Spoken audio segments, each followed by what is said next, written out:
বলো, কেন ডেকেছো? এই তুমি আমার কেবিনে আসতে অনুমতি নিয়ে আসলে না কেন? মজা করা বাদ দিয়ে বলো, কেন ডেকেছো? হাতে অনেক কাজ আছে। এই ফাইলটা একটু ঠিক করে দাও। আচ্ছা, তুমি কি এখনো ছোট? খালি মোবাইলে এত কার্টুন দেখো কেন? ফাইলটা তুমি করতে পারো। আগে তো ঠিক মতো কাজ করতে, এখন করো না কেন?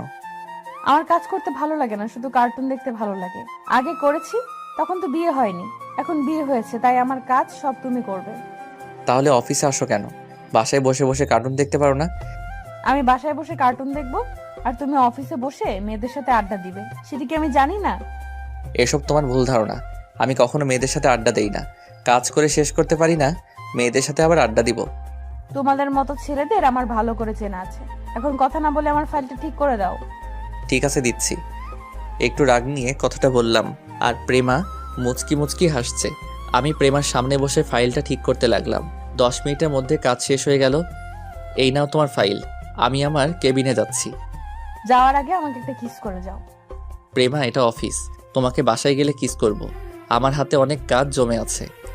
আমি তোমার কোনো কথাই শুনতে চাই না, তুমি এখন আমাকে কিস করবে। তোমার সাথে পারা যাবে না। কে বলেছে তোমাকে বিয়ে করতে? আমার জীবনটা তুমি তেনাফেনা করে দিচ্ছ। কি?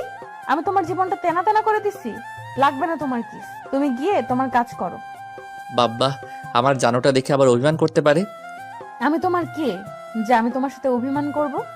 তুমি তো আমার সব। তোমাকে ছাড়া এই রাসেল পুরো অসহায়। চেয়ার থেকে উঠে গিয়ে প্রেমাকে পিছন থেকে জড়িয়ে ধরে কথাটা বললাম।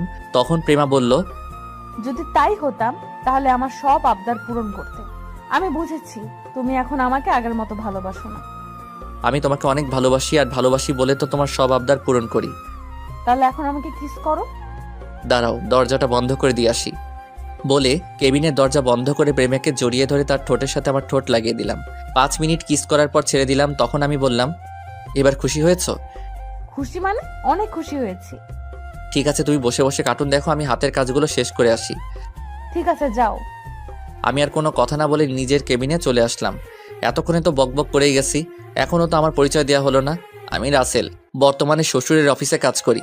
পরিবারে আব্বু আম্মু আর একটা ছোট বোন আছে, আর প্রেমা ও হচ্ছে এই অফিসের বস। তাহলে চলুন প্রেমা আর আমার কাহিনী একটু খুলে বলি। প্রেমার সাথে আমার বিয়ে কিভাবে হলো। সকালে ঘুম থেকে উঠতে দেরি হয়ে গেছে। আজকে অফিসে বসের মেয়ে আসবে। আমি অফিসে চাকরি করি আজ 1 বছর ধরে। বস আমার কাজ দেখে অনেক ভালোবাসে, তাই দেরি হলে সমস্যা হয় না। কিন্তু আজকে আমাকে একটু তাড়াতাড়ি অফিসে যেতে বলছে, সেখানে আজকেও লেট। না জানি আজকে কপালে কি হয়েছে। আমি ওয়াশরুমে ঢুকে ফ্রেশ হয়ে রেডি হয়ে নাস্তার টেবিলের সামনে গিয়ে একটা চেয়ার টেনে বসলাম। তখন আমি রাইসাকে বললাম, ওই আজকে আমাকে সকালে ডাকলি না কেন? আমি কি তোর চাকর নাকি যে প্রতিদিন তোকে ঘুম থেকে উঠিয়ে দেব? একটা বিয়ে করতে পারিস না? তাহলে তোর বউ সবসময় উঠিয়ে দেবে। এই তোর মাথায় বিয়ে ছাড়া আর অন্য কিছু আসে না? না, আমার তোর বিয়ে ছাড়া অন্য কিছু আসে না। তোকে বিয়ে না দেওয়া পর্যন্ত আমি বিয়ে করব না। তুই আমার জীবনটা শেষ করে দিচ্ছিস। আমার বিয়ে হয়ে গেলে তোর সাথে প্রতিদিন যুদ্ধ করবে কে? আমি তোকে বিয়ে না দেওয়া পর্যন্ত বিয়ে করব না। ঠিক আছে, আমি তাড়াতাড়ি বিয়ে করে তোকে বিয়ে দিয়ে বাসা থেকে বের করব। আগে বিয়ে করে দেখা, তারপর আমার কথা বলিস। এই, তোরা কি সারাদিন ঝগড়া করবি? এখনো কি তোরা ছোট আছিস?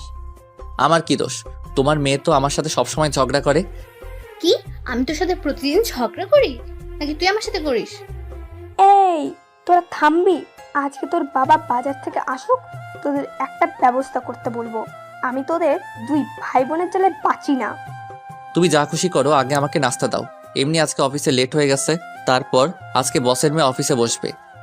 এটা কি তোর আজকে নতুন নাকি? তুই তো প্রতিদিন সকালে দেরি করে উঠিস। আমি কি করব, আমার যে প্রচুর ঘুম, তাই সকাল সকাল উঠতে পারি না। তাহলে একটা বিয়ে করতে পারিস না? তোর বউ তোকে প্রতিদিন ডেকে তুলে দিবে। আম্মু, তুমিও ওই খাচ্চুনির মতো শুরু করছো। আগে ওটাকে বাসা থেকে বের করে তারপর আমি বিয়ে করব। আমি খাচ্ছুনি? তুই বিলাই, ছাগল, গরু আরো আছিস, সব হচ্ছিস তুই। এই তোদের আবার শুরু হয়ে গেছে। আর রাসেল, তোর আজকে না অফিসে লেট হয়ে গেছে, তাড়াতাড়ি নাস্তা করে অফিসে যা।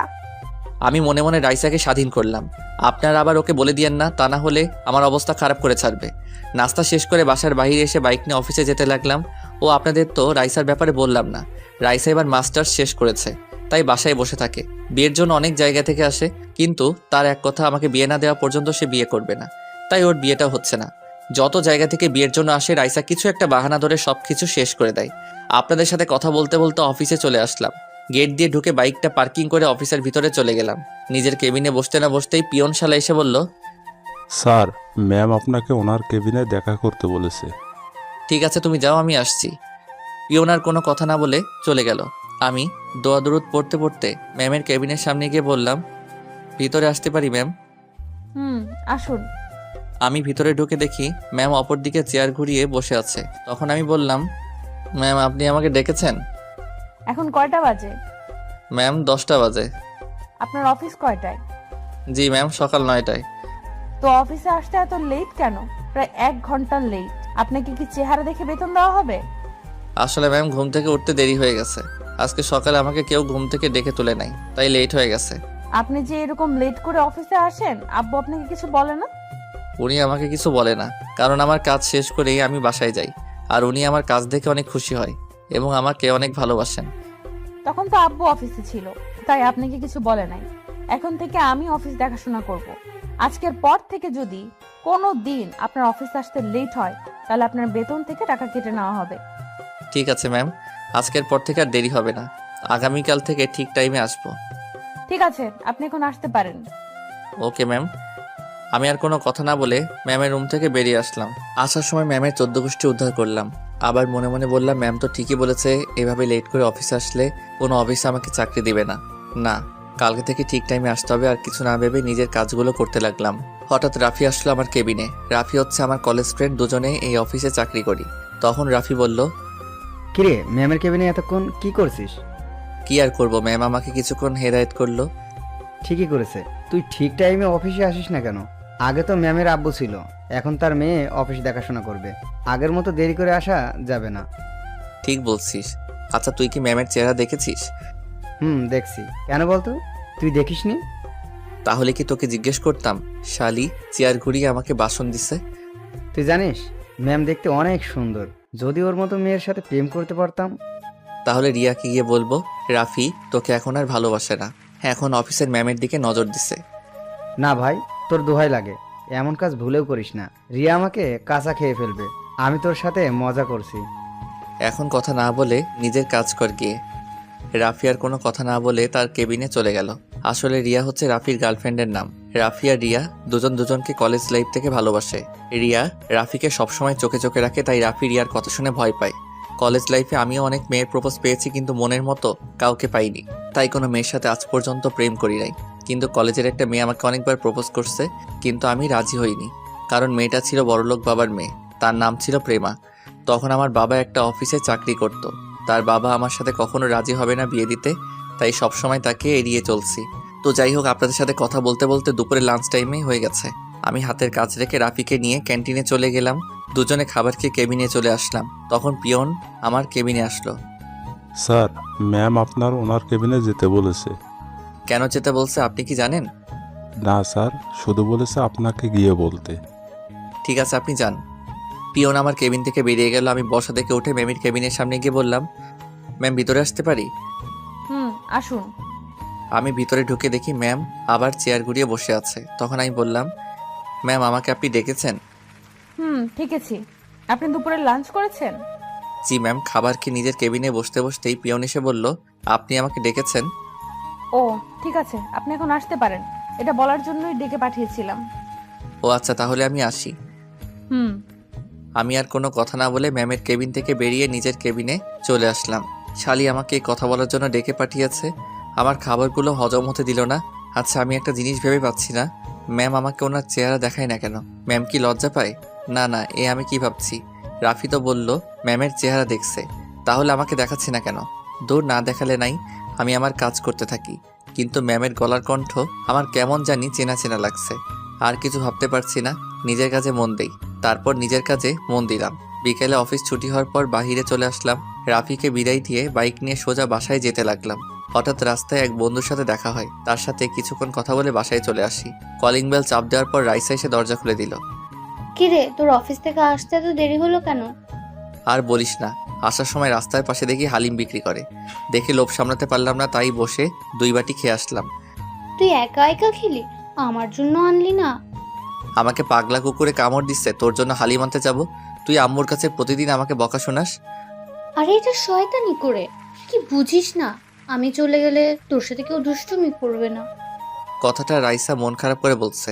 আমি ওর মন খারাপ করা দেখে তার জন্য যে হালিম এনেছি তা ওর সামনে ধরে বললাম, এই পাগলি বোন আমার, তোর এই ভাই কি কখনো তোকে ছাড়া কিছু খেয়েছে? তুই জানিস না তোর এই ভাই অনেক ভালোবাসে?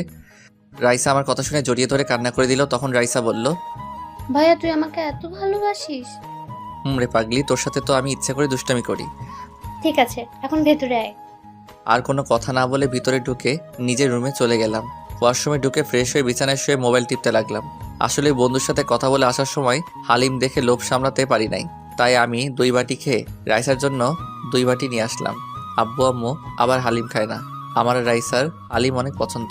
তো যাই হোক, রাতে সবার সাথে খাবার খেয়ে রুমে চলে আসলাম। বিছানায় সবাই মোবাইল টিপতে গেলে ম্যামের কথাগুলো মনে পড়ে যায়। মোবাইলে অ্যালার্ম দিয়ে রাখলাম, তাই আর মোবাইল না টিপে ঘুমিয়ে পড়লাম। সকালে ঘুম থেকে তাড়াতাড়ি উঠে গেলাম। ঘড়ির দিকে তাকিয়ে দেখি মাত্র 7টা বাজে। এখন অফিসের টাইম 2 ঘন্টা বাকি আছে। বিছানা থেকে নেমে ওয়াশরুমে ঢুকে ফ্রেশ হয়ে একটা জামা গায়ে দিয়ে নিচে আসলাম। তখন আব্বু আম্মু এবং রাইসা আমার দিকে কেমন চোখে যেন তাকিয়ে আছে। আমি তো কিছুই বুঝতে পারছি না। তোমরা সবাই আমার দিকে এভাবে তাকিয়ে আছো কেন? আমি কি কোনো এলিয়েন নাকি? বাবা, তোর কিছু হয়েছে? শরীর খারাপ নাকি? এ কথা বললে কেন? আমি তো ঠিকই আছি। মানে আম্মু বলতে চাইছে সূর্য আজকে কোন দিকে উঠছে। কেন? প্রতিদিন যেদিকে উঠে আজকেও সেই দিকেই উঠেছে। রাইসা, আমার মনে হয় রাসেলের কিছু হয়েছে। যে ছেলেকে সকালে এত ডাকার পরেও উঠে না, সে ছেলে আজকে এত সকাল সকাল কিভাবে উঠলো? আমি কি সকাল সকাল উঠতে পারি না? সেটা তো আমরা আজ 1 বছর ধরে দেখে আসছি। আরে অফিসের ম্যাম অনেক কড়া। গতকাল আমাকে যে বাসন দিছে তাই সকাল সকাল ঘুম থেকে উঠে গেলাম। ম্যামের আব্বু হলে কোনো সমস্যা ছিল না, কিন্তু বসের মেয়ের অনেক রাগ। এবার ঠিক হয়েছে, এখন থেকে দেরি করে অফিসে গেলে তোর ম্যামের ঝাড়ি খেতে হবে। ঠিকই বলছিস। আম্মু নাস্তা কি হয়েছে? এখনো হয়নি, তোরা বসে গল্প কর, আধা ঘন্টার মধ্যে হয়ে যাবে। ঠিক আছে বলে আমি সোফায় গিয়ে বসলাম। তখন রাইসা আমার পাশে বসে বলল, ভাইয়া তোর ম্যাম দেখতে কেমন রে? আমি এখনো ম্যামের চেহারা দেখি নাই। যে সময় আমাকে কেবিনে ডাকবে তখন ম্যাম চেয়ার ঘুরিয়ে আমার সাথে কথা বলে। এভাবে কথা বলে কেন? বাকিদের সাথে কি এভাবে কথা বলে? না, শুধু আমার সাথে এভাবে কথা বলে। তাহলে আমার মনে হয় এখানে কোনো কারণ আছে। অফিসে সবার সাথে সামনাসামনি কথা বলে, তোর সাথে চেয়ার ঘুরিয়ে কথা বলে কেন? সেটা আমি বলতে পারবো না, দেখি সামনে কি হয়। মাত্র তো প্রথম দিন এমন করছে, কোনো একদিন তো অবশ্যই দেখতে পাবো। তারপর আমি আর রাইসা আরও কিছুক্ষণ কথা বললাম। কিছুক্ষণ পর আম্মু টেবিলে নাস্তা নিয়ে আসলো। সবার সাথে নাস্তা করে রুমে এসে রেডি হয়ে বাসা থেকে বেরিয়ে বাইক নিয়ে অফিসে চলে আসলাম। বাইক পার্কিং করে অফিসের ভিতরে ঢুকে নিজের কেবিনে চলে আসলাম। আজকে 20 মিনিট আগে অফিসে চলে আসলাম। আমি বসে বসে মোবাইল টিপতে লাগলাম। অফিসের সবাই আস্তে আস্তে আসা শুরু করলো। কিছুক্ষণ পর রাফি অফিসের ভিতরে ঢুকে আমাকে দেখে কেবিনে আসলো। তখন রাফি বলল, কিরে, তুই কি রাসেল নাকি অন্য কেউ? আমি রাসেল না, রাসেলের ফটোকপি। আমার তো মনে হয় আজ 1 বছর পর তুই অফিসে আগে এসেছিস।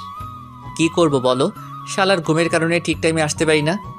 ঠিক আছে, চল দুজনে কফি খেয়ে আসি। কফি খেয়ে এসে কাজ করব। ঠিক আছে চলো। আমি আর রাফি কেবিন থেকে বেরিয়ে ক্যান্টিনে চলে গেলাম। দুজনে 2টা কফি খেয়ে অফিসে চলে আসলাম। রাফি ওর কেবিনে চলে গেল, আমি আমার কেবিনে বসে কাজ করতে লাগলাম। কাজ করতে করতে দুপুরে লাঞ্চের টাইম হয়ে গেছে, কিন্তু অবাক করার বিষয় হলো আজকে ম্যাম আমাকে তার কেবিনে ডাকে নাই। মনে হয় টাইম মতো আসার কারণে ডাকে নাই। আর ডাকে নাই ভালোই করছে, তা না হলে আমাকে কিছুক্ষণ ভাষণ দিত। এই যা শালির কথা বলতে না বলতেই পিয়ন এসে বলল, স্যার, ম্যাম আপনাকে ওনার কেবিনে ডাকছে। এখন তো দুপুরে লাঞ্চের টাইম, আমি এখন খাবার খেতে যাব।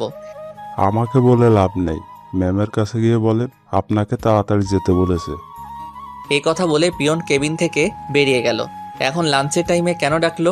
আবার অনেক খিদেও লাগছে, মনে কয় শালির মাথা ফাটিয়ে দেই।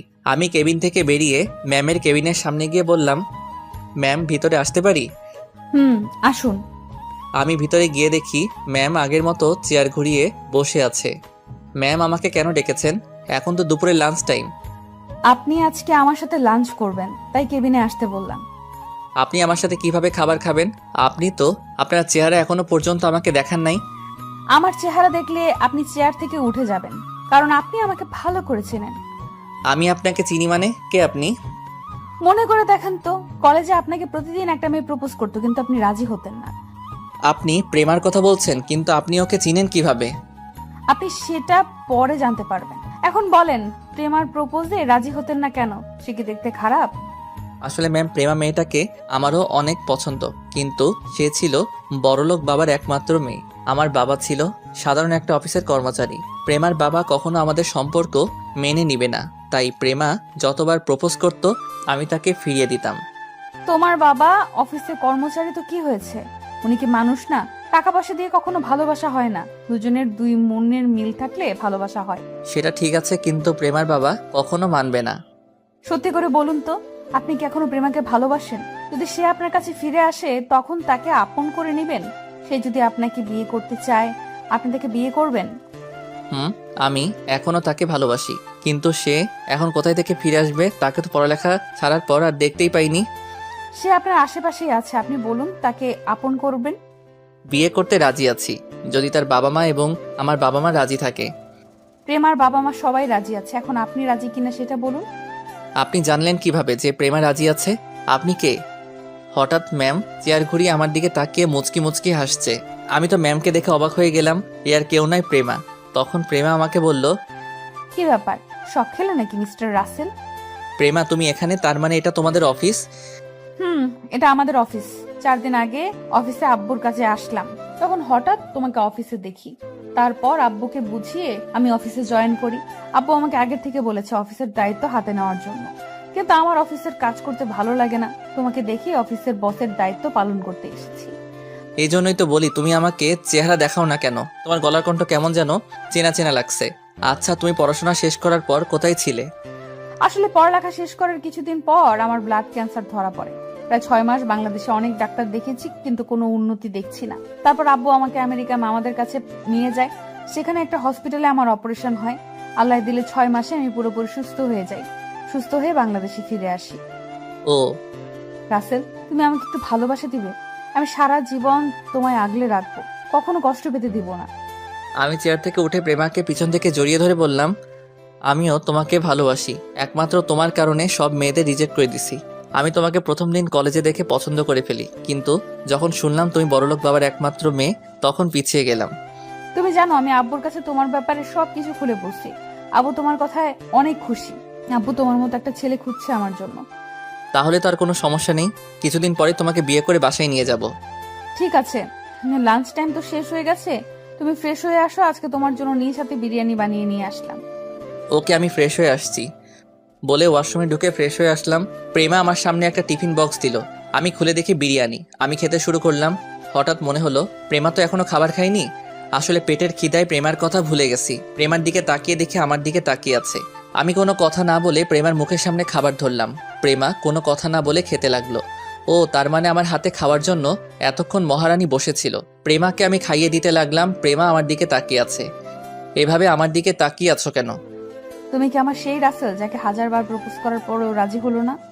তুমি সবকিছু শুনে তারপরেও কথাটা কিভাবে বলছো? এইভাবে সারা জীবন আমাকে খাইয়ে দিবে তো? তোমার কি হাত নেই? আমি তোমাকে খাইয়ে দিতে যাব কেন? তোমার আর খাইয়ে দিতে হবে না, আমি আর খাবো না।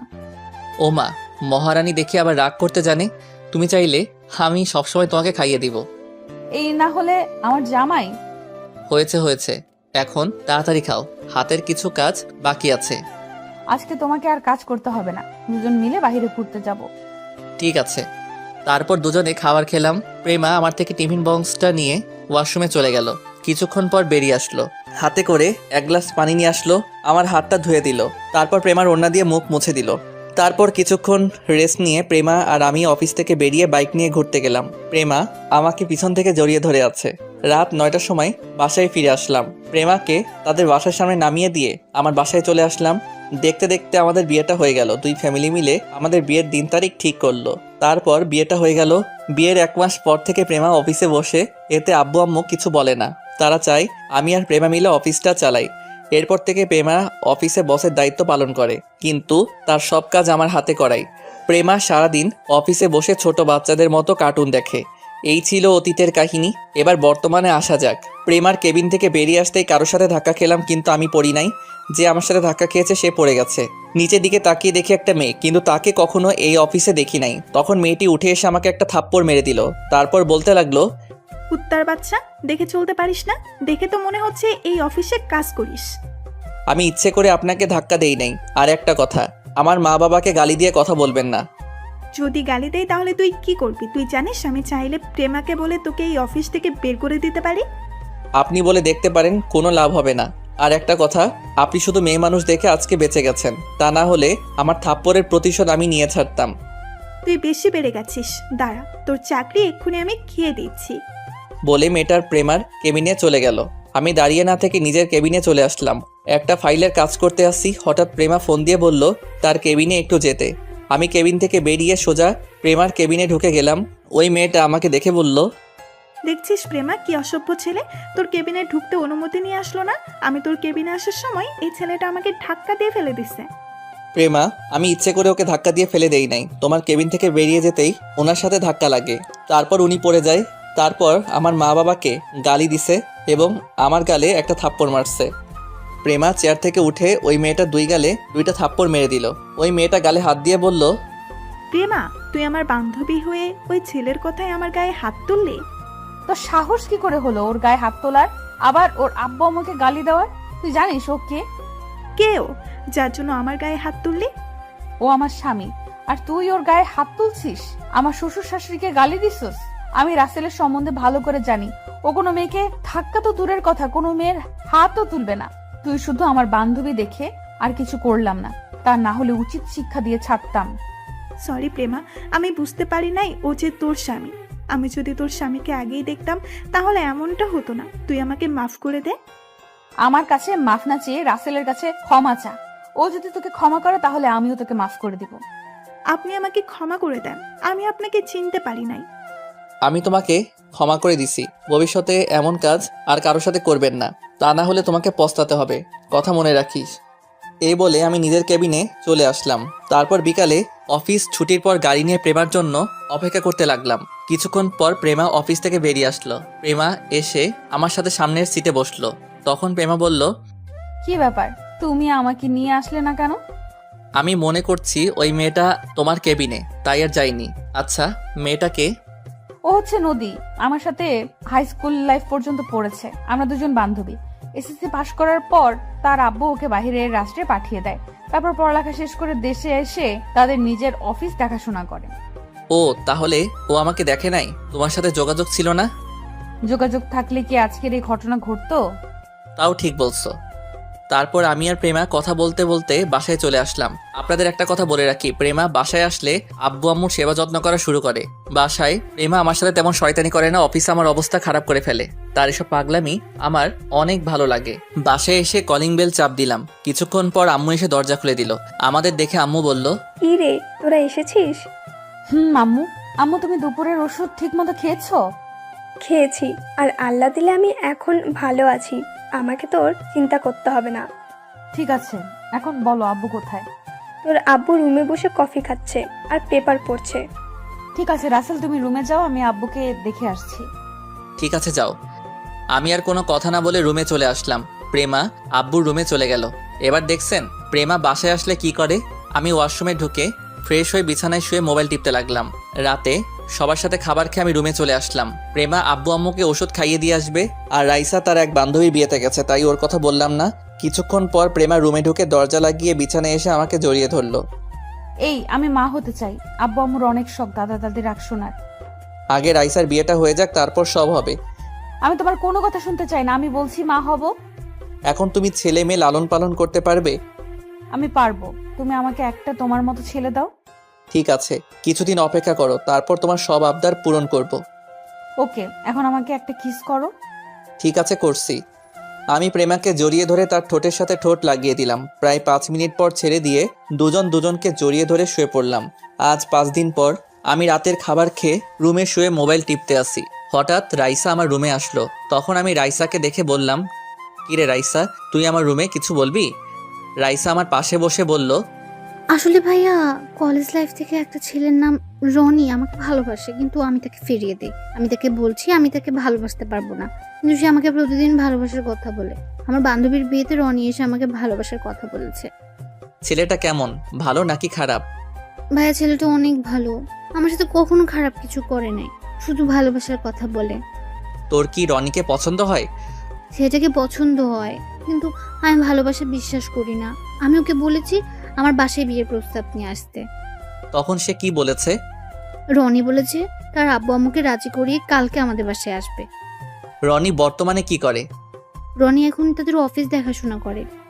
ঠিক আছে, কালকে তাহলে আসুক, আমি সব ব্যবস্থা করছি। ঠিক আছে ভাইয়া, আব্বু আম্মুর কাছে বলতে লজ্জা লাগে, তাই তোর কাছে বলেছি। সমস্যা নেই, আমি সব দেখছি, তুই রুমে যা। রাইসা আর কোনো কথা না বলে রুম থেকে বেরিয়ে গেল। আমি শুয়ে শুয়ে মোবাইল টিপতে লাগলাম। প্রেমা রুমে এসে দরজা লাগিয়ে আমাকে জড়িয়ে ধরে বলল, রাইসাকে দেখলাম রুম থেকে বেরিয়ে যেতে। কেন এসেছে রাইসা? তাহলে শোনো। তারপর রাইসা আমার সাথে কি বলেছে সবকিছু প্রেমাকে খুলে বললাম। তাহলে তো ভালোই, রাইসার বিয়ে হয়ে গেল, আমি তোমার কাছে একটা সন্তান পাবো। ঠিক আছে, দিব। তাহলে কালকে আর দুজন অফিসে যাব না, ম্যানেজার আঙ্কেলকে বলবো সবকিছু দেখে রাখতে। ওকে, ঠিক আছে। তারপর দুজন দুজনকে জড়িয়ে ধরে শুয়ে পড়লাম। এবার আপনাদের একটা কথা বলি, আমার আর প্রেমার বিয়ের পর এখনো প্রেমার সাথে গভীরে যাইনি, কারণ বিয়ের 2 দিন আগে থেকে আম্মু অসুস্থ হয়ে পড়ে। তাই বাসর রাতে প্রেমাকে বলেছি আম্মু সুস্থ না হওয়া পর্যন্ত আমরা গভীরে যাব না। প্রেমাও আমার সাথে একমত দিছে। এরপর আমাদের মাঝে কিছুই হয়নি। সব মেয়েরা চায় স্বামীর ভালোবাসা নিয়ে বেঁচে থাকতে, স্বামীর আদর পেতে, মা হওয়ার স্বপ্ন থাকে, কিন্তু প্রেমা আমার কথার বাহিরে একটা কথাও বলে না। সে বলছে আমি যেটা বলবো সে তাই করবে। প্রেমার মতো মেয়ে বউ হিসেবে পাওয়া অনেক ভাগ্যের ব্যাপার। তো যাই হোক, পরের দিন রনি এবং তার মা বাবা আমাদের বাসায় আসলো। তাদের সাথে কথা বলে বোঝাতে পারলাম তারা অনেক ভালো। রনি ছেলেটা দেখতে অনেক সুন্দর, কথাবার্তা অনেক ভালো। রনির আব্বু আম্মু রাইসাকে পছন্দ হয়েছে। এখন আমাদের বলছে তাদের বাসা এবং তাদের ব্যাপারে জেনে আসতে। এরপর তারা চলে গেল। পরের দিন আমি আব্বু রনিদের বাসায় গেলাম। তাদের বাসায় যাওয়ার আগে কিছু মানুষ থেকে তাদের বিষয় জিজ্ঞেস করলাম। সবাই তাদের ব্যাপারে ভালো বলছে। রনিদের বাসায় গিয়ে সবকিছু দেখলাম। আল্লাহ দিলে সবকিছু ঠিক আছে। রনির আব্বু আম্মুকে বলছি আমাদের বাড়িতে গিয়ে বিয়ের দিন তারিখ ঠিক করে আসতে। আজকে রাইসার গায়ে হলুদ, অফিসের সবাইকে দাওয়াত দেওয়া হয়েছে। রাফিকে বলছি রিয়াকে নিয়ে আসতে। বিয়ের সবকিছু আমার নিজের মতো করে সাজিয়েছি, কোনো কিছুর কমতি রাখি নাই। আমি কাজের লোকগুলোকে সবকিছু ঠিকঠাকভাবে দেখিয়ে দিচ্ছি। হঠাৎ নদী আমার সামনে এসে বলল, কেমন আছেন? আমি ভালো আছি, আপনি কেমন আছেন? আমিও ভালো আছি। আপনি কি আমার উপরে এখনো রেগে আছেন? আরে না, আমি ওই দিনই সবকিছু ভুলে গেছি। তা কোন সময় আসলেন? কিছুক্ষণ আগে আসলাম। আমি আসতে চাইনি, কিন্তু প্রেমার জোড়াজুড়িতেই আসতে হলো। ঠিক আছে, আপনি প্রেমার কাছে যান, আমি এদিকে কাজের লোকগুলোকে ঠিকঠাক মতো দেখিয়ে দিচ্ছি। আচ্ছা ঠিক আছে। নদী আর কোনো কথা না বলে প্রেমার কাছে চলে গেল। আমি এদিকে সবকিছু কাজের লোকগুলোকে দেখিয়ে দিতে লাগলাম। রাতে সবাই রাইসাকে হলুদ লাগাতে লাগলো। এক এক করে সবাই হলুদ লাগাতে আসে। হঠাৎ প্রেমা আমার সামনে আসলো। আজকে প্রেমা একটা হলুদ রঙের শাড়ি পরছে, তাকে দেখতে অনেক সুন্দর লাগছে। প্রেমা আমার সামনে এসে বলল, কি ব্যাপার, তুমি এখানে দাঁড়িয়ে আছো কেন? চলো দুজনে একসাথে রাইসাকে হলুদ লাগাবো।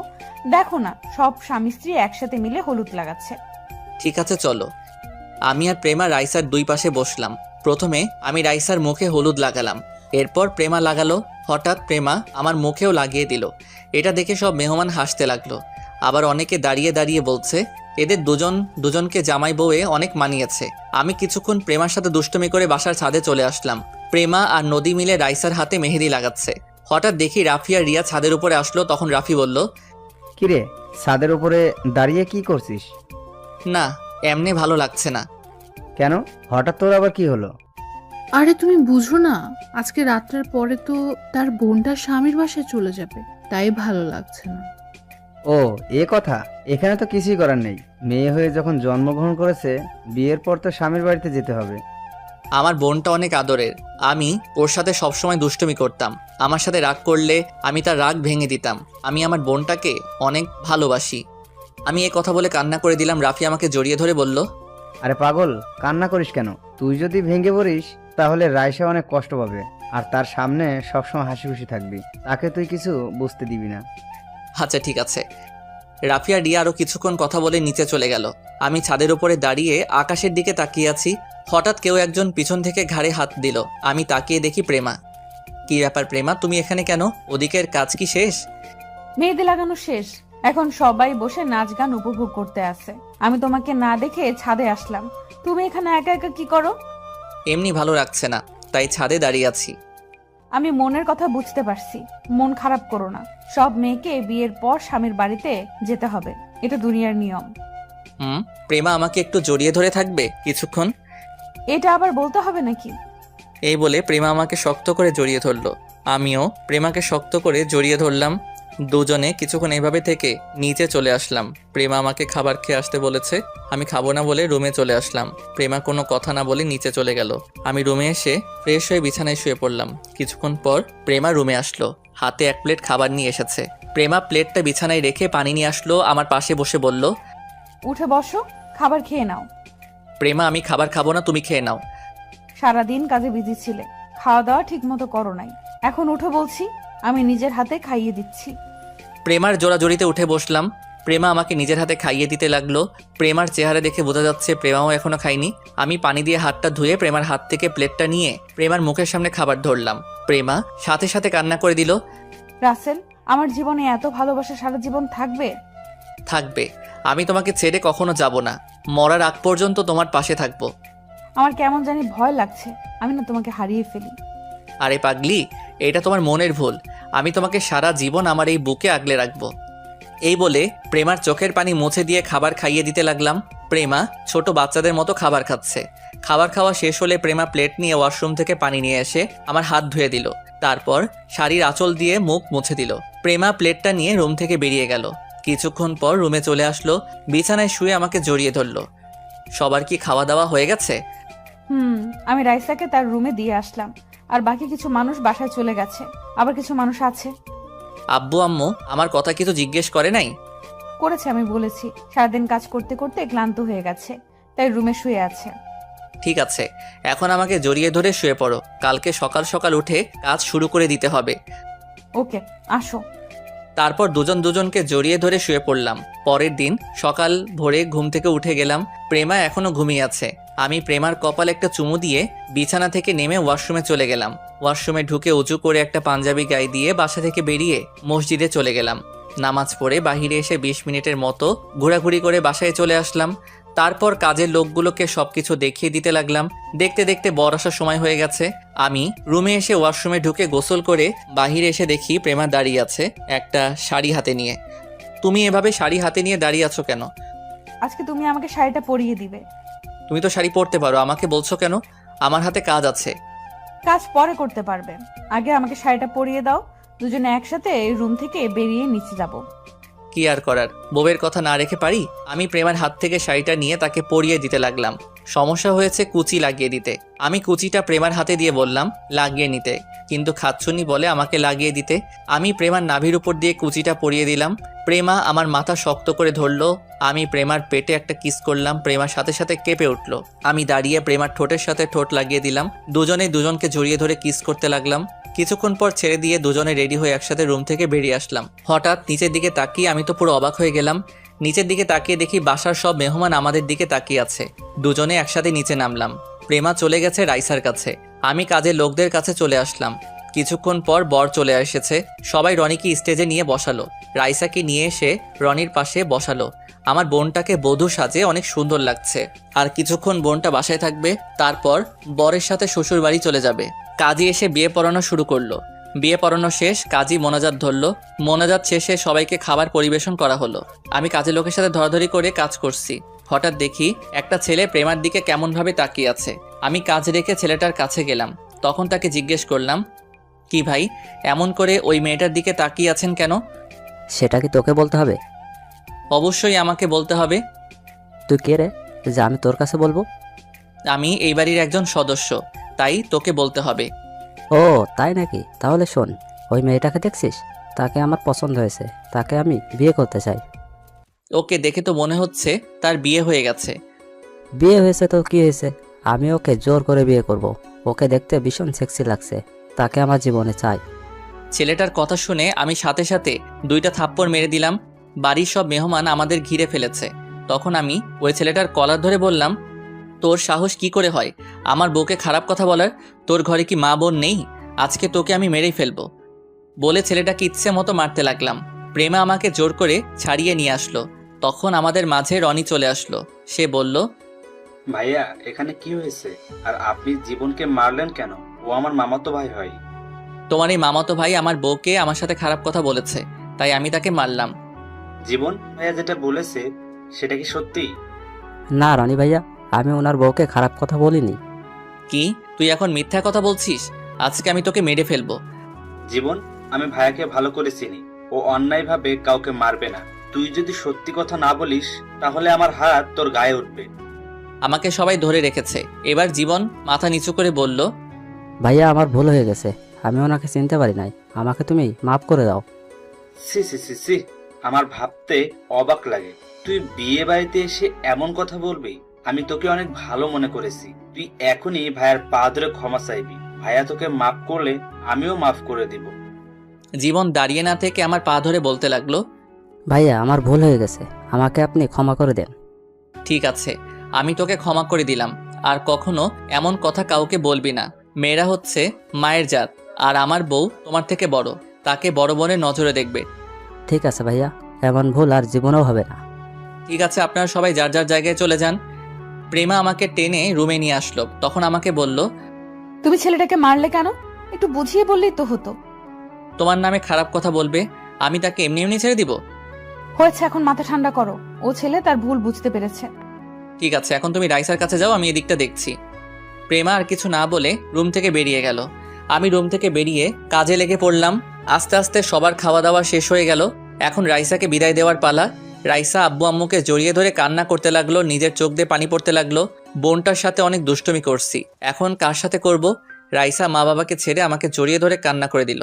আমি রনির হাতে রাইসাকে তুলে দিয়ে বললাম, রনি, আমার বোনটাকে তোমার হাতে তুলে দিলাম। ওর চোখে কখনো অশ্রু ঝরতে দেই নেই। তুমি আমার বোনটার খেয়াল রেখো, তাকে কখনো কষ্ট দিও না। আপনি কোনো চিন্তা করবেন না ভাইয়া, আমি রাইসাকে কখনো কষ্ট দিতে দেব না। আরও কিছু কথা বলে রাইসাকে গাড়িতে উঠিয়ে দিলাম। বোনটাকে তুলে দিতে অনেক কষ্ট হচ্ছে। আস্তে আস্তে সবাইকে বিদায় দিয়ে দিলাম। আমি রুমের ভিতরে ঢুকে শুয়ে শুয়ে রাইসার জন্য কান্না করতে লাগলাম। কিছুক্ষণ পর প্রেমা রুমে আসলো, আমার পাশে বসে বলল, এই তুমি কান্না করছো কেন? রাইসার জন্য অনেক খারাপ লাগছে। কান্না করো না, এখন শুধু ওর জন্য দোয়া করো, আল্লাহ যেন ওর সংসার জীবনে সুখী রাখে। প্রেমা আরও কিছুক্ষণ কথা বলে আব্বু আম্মুর রুমে চলে গেল। আমি বিছানায় শুয়ে পড়লাম। দেখতে দেখতে একটা মাস চলে গেল। আল্লাহর রহমতে আমার বোনটা অনেক সুখী আছে। আর এর ভিতরে প্রেমাকে স্বামীর অধিকার দিয়েছি। সুন্দরভাবে চলছে আমাদের সংসার। এখন নদীর সাথে ভালো বন্ধুত্ব হয়ে গেছে। প্রেমা এখন আর অফিসে বসে কার্টুন দেখে না, আগের মতো অফিসের কাজে মন দিচ্ছে। দুজনে মিলে অফিসটা সুন্দরভাবে চালিয়ে যাচ্ছি। নিজের কেবিনে বসে কাজ করতে আসি, হঠাৎ প্রেমা ফোন দিয়ে বলল তার কেবিনে যেতে। আমি আমার কেবিন থেকে বেরিয়ে প্রেমার কেবিনে গেলাম। একটা চেয়ারে বসে বললাম, বলো কেন ডেকেছো?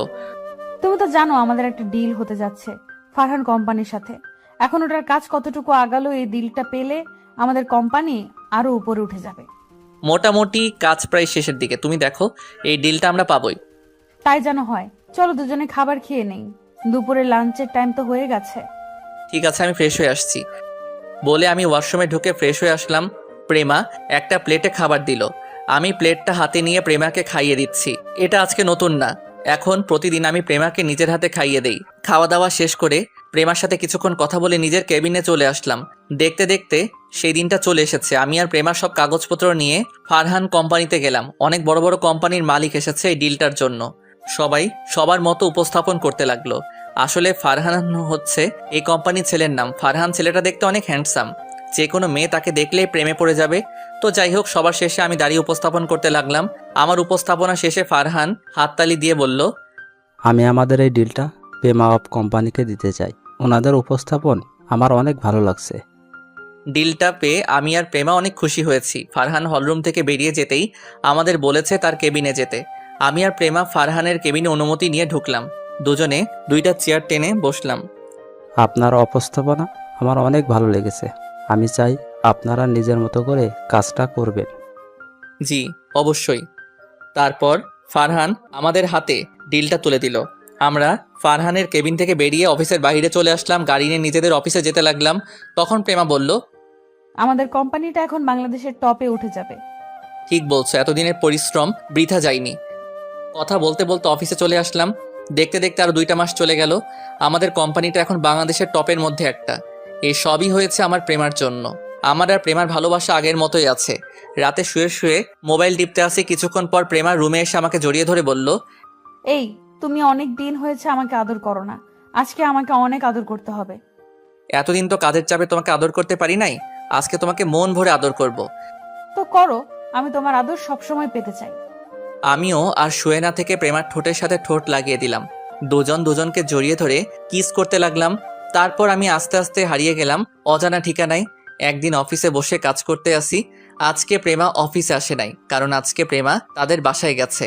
তার আব্বু নাকি হঠাৎ অসুস্থ হয়ে পড়ছে। আমি বলছিলাম যাওয়ার জন্য, পরে প্রেমা বলল বেশি অসুস্থ না, ওষুধ খেলে ঠিক হয়ে যাবে। প্রেমা বিকেলের মধ্যে বাসায় ফিরে আসবে। আমি আর কিছু বললাম না। হঠাৎ কেউ একজন দরজার সামনে দাঁড়িয়ে বলল, ভেতরে আসতে পারি স্যার? আমি দরজার দিকে তাকিয়ে দেখি নদী। তখন আমি বললাম, আরে আসো। তা হঠাৎ আজকে অফিসে আসলে যে?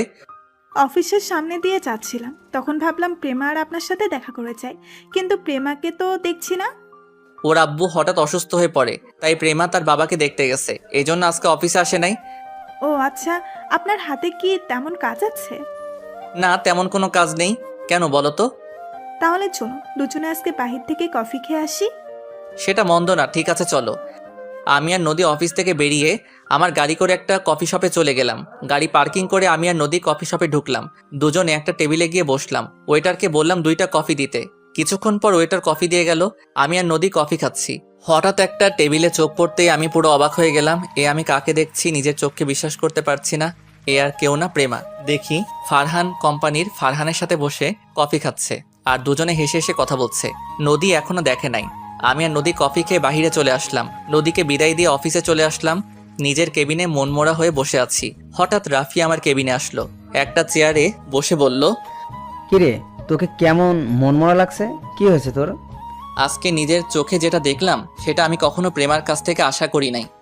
কি হয়েছে আমাকে একটু বলতো। আজকে প্রেমার বান্ধবী নদীকে নিয়ে একটা কফি শপে কফি খাচ্ছিলাম।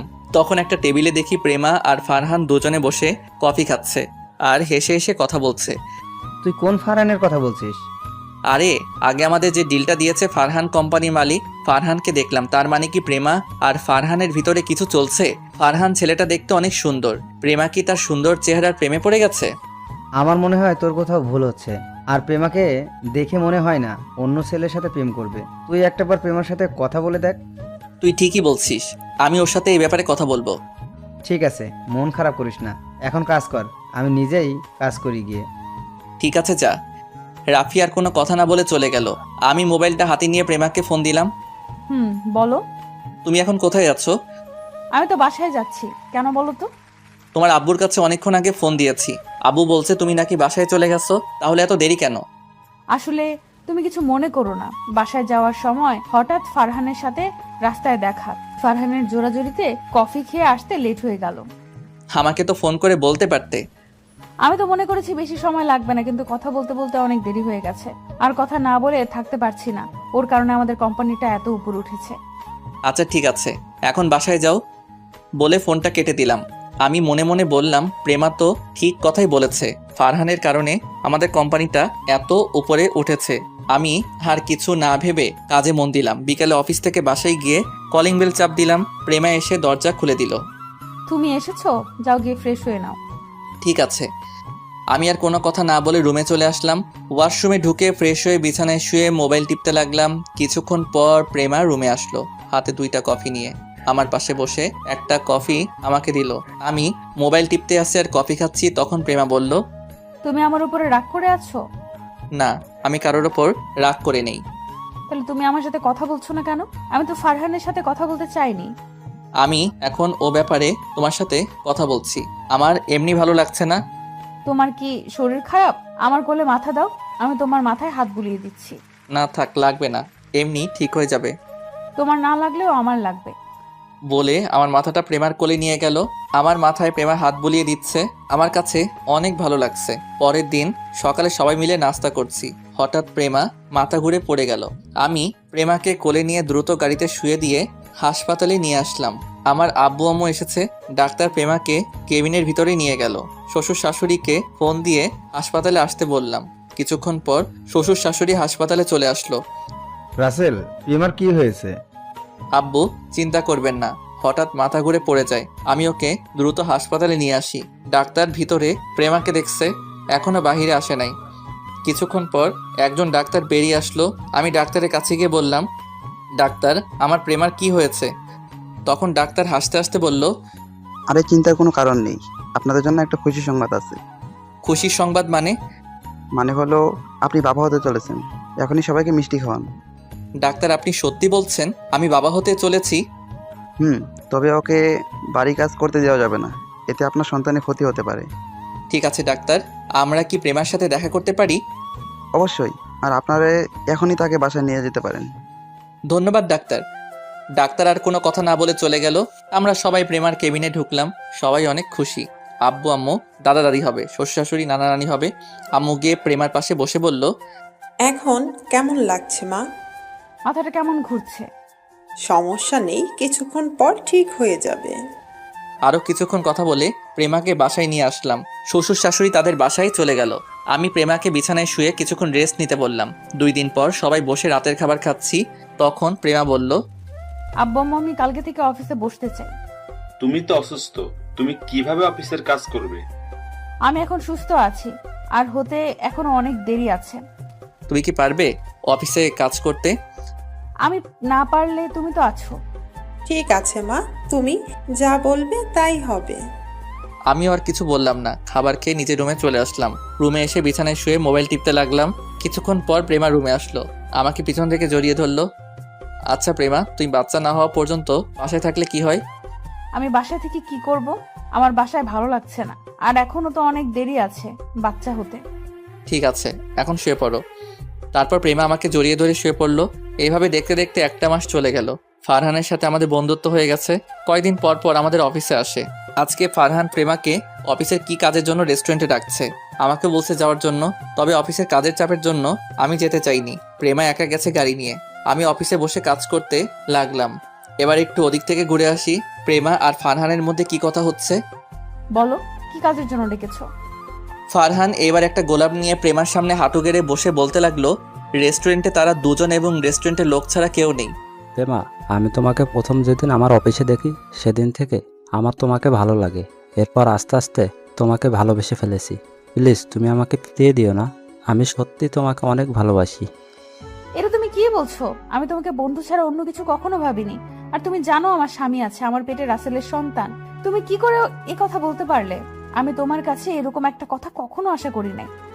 আমি জানি তোমার স্বামী আছে, তোমার পেটে রাসেলের সন্তান।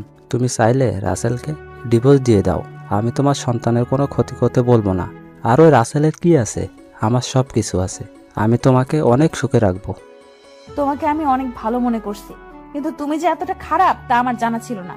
আমি রাসেলকে নিয়ে অনেক সুখেই আছি। আজকে থেকে তুমি আমার সাথে কোনো যোগাযোগ করবে না। আমি চাই না তোমার কারণে আমার সংসারে অশান্তির সৃষ্টি হোক।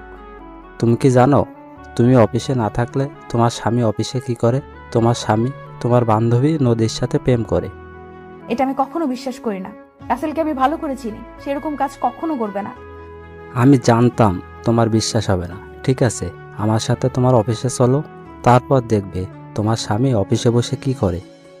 আমার স্বামীর উপর অনেক বিশ্বাস আছে আমার। ঠিক আছে, তুমি যখন বলছো তাহলে চলো।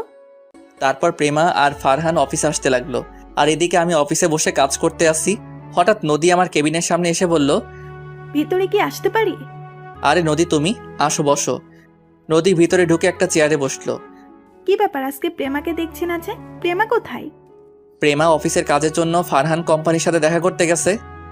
ও, তা বলো, কি খাবে, চা না কফি? কফি হলে চলবে। আমি পিয়নকে ফোন দিয়ে বললাম 2টা কফি নিয়ে আসতে। কিছুক্ষণ পর পিয়ন কফি নিয়ে আসলো। দুজনে বসে কফি খেতে লাগলাম। রাসেল, তোমার সাথে আমার কিছু কথা আছে। কি কথা বলো?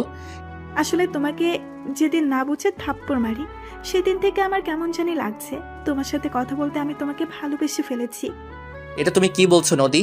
আমার বিয়ে হয়ে গেছে, আর প্রেমা যদি এটা জানতে পারে তাহলে তোমাকে অফিসে আর আসতে দিবে না এবং তোমার সাথে বন্ধুত্ব নষ্ট করে দিবে। তোমাকে সত্যি আমি অনেক ভালোবেসে ফেলেছি। প্লিজ তুমি আমাকে ফিরিয়ে দিও না। তুমি প্রেমার বান্ধবী দেখে কিছু করলাম না, তা না হলে এখনই ঘাট ধাক্কা দিয়ে অফিস থেকে বের করে দিতাম। ঠিক আছে, তুমি যখন আমাকে ভালোবাসতে পারবে না তাহলে আমাকে একটা বার জড়িয়ে ধরবে। প্লিজ তুমি না করো না। আমি আর কখনো তোমার কাছে ভালোবাসার কথা বলবো না। আমি ভাবলাম জড়িয়ে ধরতে তো বলছে, এর থেকে তো বেশি কিছু বলে নাই। ঠিক আছে, শুধু বন্ধু বলে জড়িয়ে ধরতে বললাম। নদী চেয়ার থেকে উঠে আসলো, আমিও দাঁড়িয়ে গেলাম। আপনাদের একটা কথা বলে রাখি, নদীর কথাগুলো আমার কেমন খটকা লাগলো, তাই আমার মোবাইলের অডিও চালু করে রাখলাম। এতক্ষণ নদী আমার সাথে কি কথা বলছে সব মোবাইলে সেভ করে রাখলাম। নদী আমাকে জড়িয়ে ধরলো। হঠাৎ কেউ একজন হাততালি দিয়ে কেবিনের ভিতরে ঢুকলো। আমি নদীকে ছাড়িয়ে দেখি প্রেমা আর ফারহান আমাদের কেবিনে। প্রেমা, তুমি কখন আসলে? কেন? আমি আসাতে বুঝি তোদের সমস্যা হয়ে গেছে? প্রেমা, তুমি আমার কথাটা আগে শুনো। কি শুনবো তোর কথা? আমি তোকে অনেক বিশ্বাস করেছি, কিন্তু তুই শেষ পর্যন্ত আমাকে ধোকা দিলি কেন রে? আমি কি তোকে কম ভালোবাসা দিয়েছি তার জন্য তুই নদীর সাথে কেবিনে বসে রোম্যান্স করবি? প্রেমা, তুমি আমাকে ভুল ভাবছো। আমাদের মধ্যে কিছুই নেই। আগে আমার কথাটা শোনো। আমি তোর কোনো কথা শুনতে চাই না। তুই একটা ধোঁকাবাজ। তোকে ভালোবেসে বিয়ে করে আমি জীবনের বড় ভুল করেছি। আমি ধোঁকাবাজ না, আমি তোমাকে অনেক ভালোবাসি। এর ফাঁকে ফারহান আর নদী কেবিন থেকে বেরিয়ে চলে গেল। তাহলে এই ছিল তোর ভালোবাসা? লাস্ট পর্যন্ত আমার বান্ধবীর সাথে এরকম করলি? তুই আজকে বাসায় আয়, আমি তোর মতো বেইমানের সাথে আর সংসার করব না। এই বলে প্রেমা কেবিন থেকে বেরিয়ে গেল। আমাকে সত্যটা বলার সুযোগ দিল না। আমি দাঁড়িয়ে না থেকে প্রেমার পিছনে কেবিন থেকে বেরিয়ে আসলাম। অফিস থেকে বেরিয়ে দেখি প্রেমা গাড়ি চলে গেছে। আমি ম্যানেজারের গাড়ি নিয়ে প্রেমার পিছনে যেতে লাগলাম। যেতে যেতে দেখি প্রেমা তাদের বাসায় আসলো। প্রেমা বাড়ির ভিতরে ঢুকে গেল, আমি তার পিছনে বাসার ভিতরে ঢুকলাম। আমার আগে প্রেমা ভিতরে ঢুকে গেল। আমি গাড়ি পার্কিং করে দরজার সামনে দাঁড়িয়ে কলিং বেল চাপ দিলাম। কিছুক্ষণ পর শ্বশুরবাড়ির কাজের লোক দরজা খুলে দিল। আমি ভিতরে ঢুকে দেখি শ্বশুর শাশুড়ি সোফায় বসে কফি খাচ্ছে আর গল্প করছে। আমাকে দেখে শ্বশুর বলল, আরে রাসেল, প্রেমার কি হয়েছে? দেখলাম কান্না করতে করতে রুমে চলে গেল। তোমার সাথে কিছু হয়েছে? আসলে আব্বু, আমাদের মাঝে একটু ভুল বোঝাবুঝি হয়েছে। প্রেমা সত্যটা না জেনে আমাকে ভুল বুঝছে। কি এমন হয়েছে তোমাদের মধ্যে যে প্রেমা তোমাকে ভুল বুঝলো? আমি শ্বশুর শাশুড়িকে অডিওটা শোনালাম। তখন শ্বশুর বলল, আমার মনে হয় নদী তোমাদের সংসার ভাঙতে চেয়েছে। নদী আমাদের সংসার কেন ভাঙবে? আচ্ছা, নদীর সাথে তোমাদের কিছু হয়েছে? একদিন নদীর সাথে আমি অফিসে ধাক্কা খাই। সেদিন নদী আমাকে না চিনে গায়ে হাত তোলে। তখন প্রেমা এটা শুনে নদীকে 2টা থাপ্পড় মারে। তাহলে এটা নদীর সাজানো নাটক, আর থাপ্পড়ের প্রতিশোধ নিতে এমনটা করেছে। আমার মনে হয় তাই হবে। আগে প্রেমার ভুলটা ভেঙে দেই, তা না হলে অন্য কিছু করে বসবে। ঠিক আছে, যাও। আমি আর কোনো কথা না বলে উপরে প্রেমার রুমের সামনে এসে বললাম, প্রেমা দরজা খুলো, তুমি একটাবার আমার কথাগুলো শোনো। প্রেমা রুমের ভিতর থেকে বলল, তুই এখানে কেন এসেছিস? তুই আমাদের বাসা থেকে বেরিয়ে যা। আমি তোর সাথে কথা বলতে চাই না। আমি তোমার সাথে 2টা মিনিট কথা বলবো, তারপর তুমি আমাকে যেটা খুশি করো। আমি তোমাকে বাধা দিব না। একটাবার তুমি দরজাটা খোলো। প্রেমা কি বুঝে দরজা খুলে দিল। আমি ভিতরে ঢুকে দেখি প্রেমা বিছানায় বসে কান্না করছে। আমাকে বলল, কেন এসেছিস এখানে? তুই তোর নদীর কাছে যা। আমাকে ফারহান বলেছে সব, তুই নাকি খারাপ। কিন্তু আমার তোর প্রতি বিশ্বাস ছিল, তুই এমন কাজ করবি না। কিন্তু অফিসে এসে নিজের চোখে যেটা দেখলাম, তারপর আমার সব কিছু এলোমেলো হয়ে যায়। আমার সাথে নদীর কোনো সম্পর্ক নেই। তুমি জানো নদী আজকে অফিসে এসে আমাকে কি বলেছে? কি বলেছে নদী? তাহলে শোনো। আমি মোবাইল থেকে অডিও চালু করে দিলাম। প্রেমা অডিওটা শুনে এমন কিছু করবে আমি তো পুরো অবাক হয়ে গেলাম। প্রেমা আমার পা ধরে বলতে লাগলো, রাসেল, আমার ভুল হয়ে গেছে, তুমি আমাকে ক্ষমা করে দাও। আমি বুঝতে পারি নাই নদী যে তোমাকে এমন কিছু বলবে। তুমি যদি একটাবার আমার কথাগুলো শুনতে তাহলে এমন কিছু হতো না। আমি বুঝতে পারি নাই তুমি যখন নদীকে জড়িয়ে ধরেছো, তখন এটা দেখে আমার পুরো দুনিয়া অন্ধকার হয়ে গেছে। আমি মনে করছি তুমি আমাকে ধোকা দিয়েছো। আচ্ছা, এসব কথা বাদ দাও। তোমার সাথে ফারহান অফিসে আসলো কেন? আজকে ফারহান আমাকে অফিসের কাজের জন্য ডাকে নাই। ফারহান আমাকে প্রপোজ করেছে, সে নাকি আমাকে ভালোবাসে। আমি প্রেমার কথা শুনে মাথা পুরো গরম হয়ে গেল। ফারহানকে অনেক ভালো মনে করেছি, আর সে আমার স্ত্রীকে ভালোবাসার কথা বলে। তখন আমি বললাম, তখন তুমি ওকে কি বলেছ? আমি তাকে মানা করছি আর বলেছি আমার সামনে আর কখনো না আসতে। ও বলেছে তোমাকে ডিভোর্স দিয়ে দিতে, আমার পেটের সন্তান সে লালন পালন করবে। আমি ভাবতে পারিনি ফারহান তোমাকে কথা বলবে। আর ফারহান সহ অফিসে আসলে কেন? আমি ফারহানকে না করে দেওয়ার পর সে বলে তুমি নাকি নদীকে ভালোবাসো। আমি অফিসে না থাকলে নদীকে অফিসে ডেকে তুমি তার সাথে রোম্যান্স করো। তখন তুমি তার কথা বিশ্বাস করলে? আমি ওকে বলেছি তুমি এমন কাজ কখনো করতে পারো না। তখন সে আমাকে বলল তার সাথে নাকি অফিসে আসতে। আর তখন অফিসে আসার পর কি হলো তুমি তো সব জানো। আমার একটা জিনিস মাথায় আসছে না, যখন তুমি আমাকে ভুল বুঝে নানান কথা বলছো, তখন নদী আর ফারহান কোনো কথা না বলে অফিস থেকে বেরিয়ে গেল কেন? তারা ওই সময় কিছু বলে নাই কেন? আমার মনে হয় নদী আর ফারহানের মধ্যে কিছু একটা আছে। তা না হলে ওরা কিছু না বলে চলে গেল কেন? নদী আর ফারহান আমাদের সংসার ভাঙার জন্য মনে হয় এমন করছে। নদী মনে হয় আমাদের উপর প্রতিশোধ নিতে ফারহানের সাথে হাত মিলিয়েছে। আমারও তাই মনে হয়। এখন কি করে ওদের ধরা যায়? আমি আর তুমি যে মিলে গেছি এটা ওদের বুঝতে দেওয়া যাবে না। তুমি ফারহান আর নদীর সাথে আগের মতো কথা বলবে, তাদের কাছ থেকে সত্যি কথা বের করতে হবে। ঠিক আছে, তুমি যেভাবে বলবে আমি সেভাবেই কাজ করব। ওকে, এখন বাসায় চলো। আব্বু আম্মু আমাদের জন্য চিন্তা করবে। হঠাৎ শাশুড়ি আম্মা রুমে এসে বলল, আজকে আর বাসায় যাওয়া হচ্ছে না, কালকে যাবে, আজকে এখানে থেকে যাও। না আম্মু, শ্বশুর শাশুড়ি বাসায় একা, আমি থাকতে পারবো না। একদিনের জন্য কিছু হবে না, তাদের ফোন করে বলে দাও। ঠিক আছে আম্মু। ওনাদের সাথে কথা বলে দুজন ফ্রেশ হয়ে আসো, আমি টেবিলে খাবার দিচ্ছি। বলে শাশুড়ি আম্মা রুম থেকে বেরিয়ে গেল। আমি আর প্রেমা ফ্রেশ হয়ে সবার সাথে খাবার খেয়ে রুমে চলে আসলাম। প্রেমা বাসায় আব্বু আম্মুকে ফোন দিয়ে বলে দিছে আজকে আমরা আসবো না। রাতে প্রেমা আমাকে জড়িয়ে ধরে শুয়ে পড়ল। আপনারা কি ভাবছেন আমি এত সহজে প্রেমাকে ক্ষমা করে দিব? ভুল ভাবছেন। আমি তাকে কিছুদিন কষ্ট দিব। আমার কথা বিশ্বাস না করে আমাকে ধোঁকাবাজ বলেছে। আমি নাকি তার বিশ্বাস রাখতে পারি নাই, আমি একটা বেঈমান। তাকে বুঝিয়ে দিব নিজের আপন মানুষটি এমন কথা বললে কেমন লাগে। আমার কথা পর্যন্ত শুনে নাই, না শুনে আমাকে নানান কথা বলল। পরের দিন সকালে সবার সাথে নাস্তা করে আমি গাড়ি নিয়ে অফিসে চলে আসলাম। প্রেমা পরে আসবে। সবাই আমাকে দেখে অবাক, তারা হয়তো মনে করছে আমাকে অফিস থেকে বের করে দিবে। আসলে গতকাল প্রেমার কথা শুনে অফিসের সবাই দরজার সামনে দাঁড়িয়ে সবকিছু শুনছে। আমি নিজের কেবিনে বসে নদীকে ফোন দিলাম। কি ব্যাপার, তুমি আমাকে ফোন দিলে যে? আমাকে আর তোমাকে তো গতকাল প্রেমা ভুল বুঝছে। সে বলেছে আমাকে ডিভোর্স দিয়ে দিবে। এখন আমি কি করব বলো? তাহলে তুমি আমাকে বিয়ে করে নাও, আমি প্রেমার থেকে তোমাকে অনেক বেশি ভালোবাসা দিব। কিন্তু তোমার আব্বু আম্মু কি আমাকে মেনে নিবে? আমার যদি আগে একটা বিয়ের কথা শুনে। সেটা নিয়ে তোমাকে চিন্তা করতে হবে না, আমি সবকিছু মানিয়ে নিব। ঠিক আছে, তুমি সন্ধ্যায় আমার সাথে একটু কফি শপে দেখা করতে পারবে? ওকে, পারবো। তুমি অফিস থেকে বেরিয়ে এসে আমাকে ফোন দিও। ঠিক আছে, বাই। এই বলে ফোন কেটে দিলাম। তারপর নিজের কাজগুলো করতে লাগলাম। আর ওদিকে প্রেমা বাসা থেকে ফারহানকে কল দিল। তখন ফারহান ফোন রিসিভ করে বলল, আমি জানতাম তুমি আমাকে ফোন দিবে, তা বলো কেন ফোন দিয়েছো? তুমি কি সত্যি আমাকে বিয়ে করবে নাকি রাসেলের মতো আমাকে ধোকা দিবে? তুমি আমার উপর বিশ্বাস রাখতে পারো, আমি কখনো তোমাকে ধোকা দিব না। ঠিক আছে, আমি রাসেলকে ডিভোর্স দিয়ে তোমাকে বিয়ে করব, তবে এখন নয়, আমার সন্তান হওয়ার পর। ফারহান মনে মনে বলতে লাগলো, আমি তোকে কিছুদিন ভোগ করব, তারপর এমনি তোকে ছেড়ে দিব। আমি তো নদীকে ভালোবাসি, তোদের সংসার ভাঙার জন্য এত কিছু করেছি, তো সাহস কী করে হলো আমার ভালোবাসা নদীর গায়ে হাত তোলার? তখন ফারহান বলল, ঠিক আছে, তুমি যা বলবে তাই হবে। আর প্রেমা মনে মনে বলতে লাগলো, তুই ভাবলি কেমন করে আমি রাসেলকে ডিভোর্স দিব? তোর কাছ থেকে সব সত্যি বাহির করে ছাড়বো। ওকে, ঠিক আছে, এখন অফিসে গিয়ে ওই রাসেলকে অফিস থেকে বের করে দিব। আমি তো তোমাকে আগেই বলেছি রাসেল ছেলেটা ভালো না, তুমি আমার কথা বিশ্বাস করলে না। আজ ওকে সবার সামনে অপমান করে অফিস থেকে বের করে দিবে। ঠিক আছে, বাই। এই বলে প্রেমা ফোন কেটে দিল। মনে মনে বলল, কুত্তার বাচ্চা, তো সাহস কি করে হয় আমার স্বামীকে অপমান করে বের করে দিতে বললি? রাসেল আমার জান। এই সব কিছু ভাবতে ভাবতে গাড়ি নিয়ে অফিসে চলে আসলো। আর আমি অফিসের কাজ করতে লাগলাম।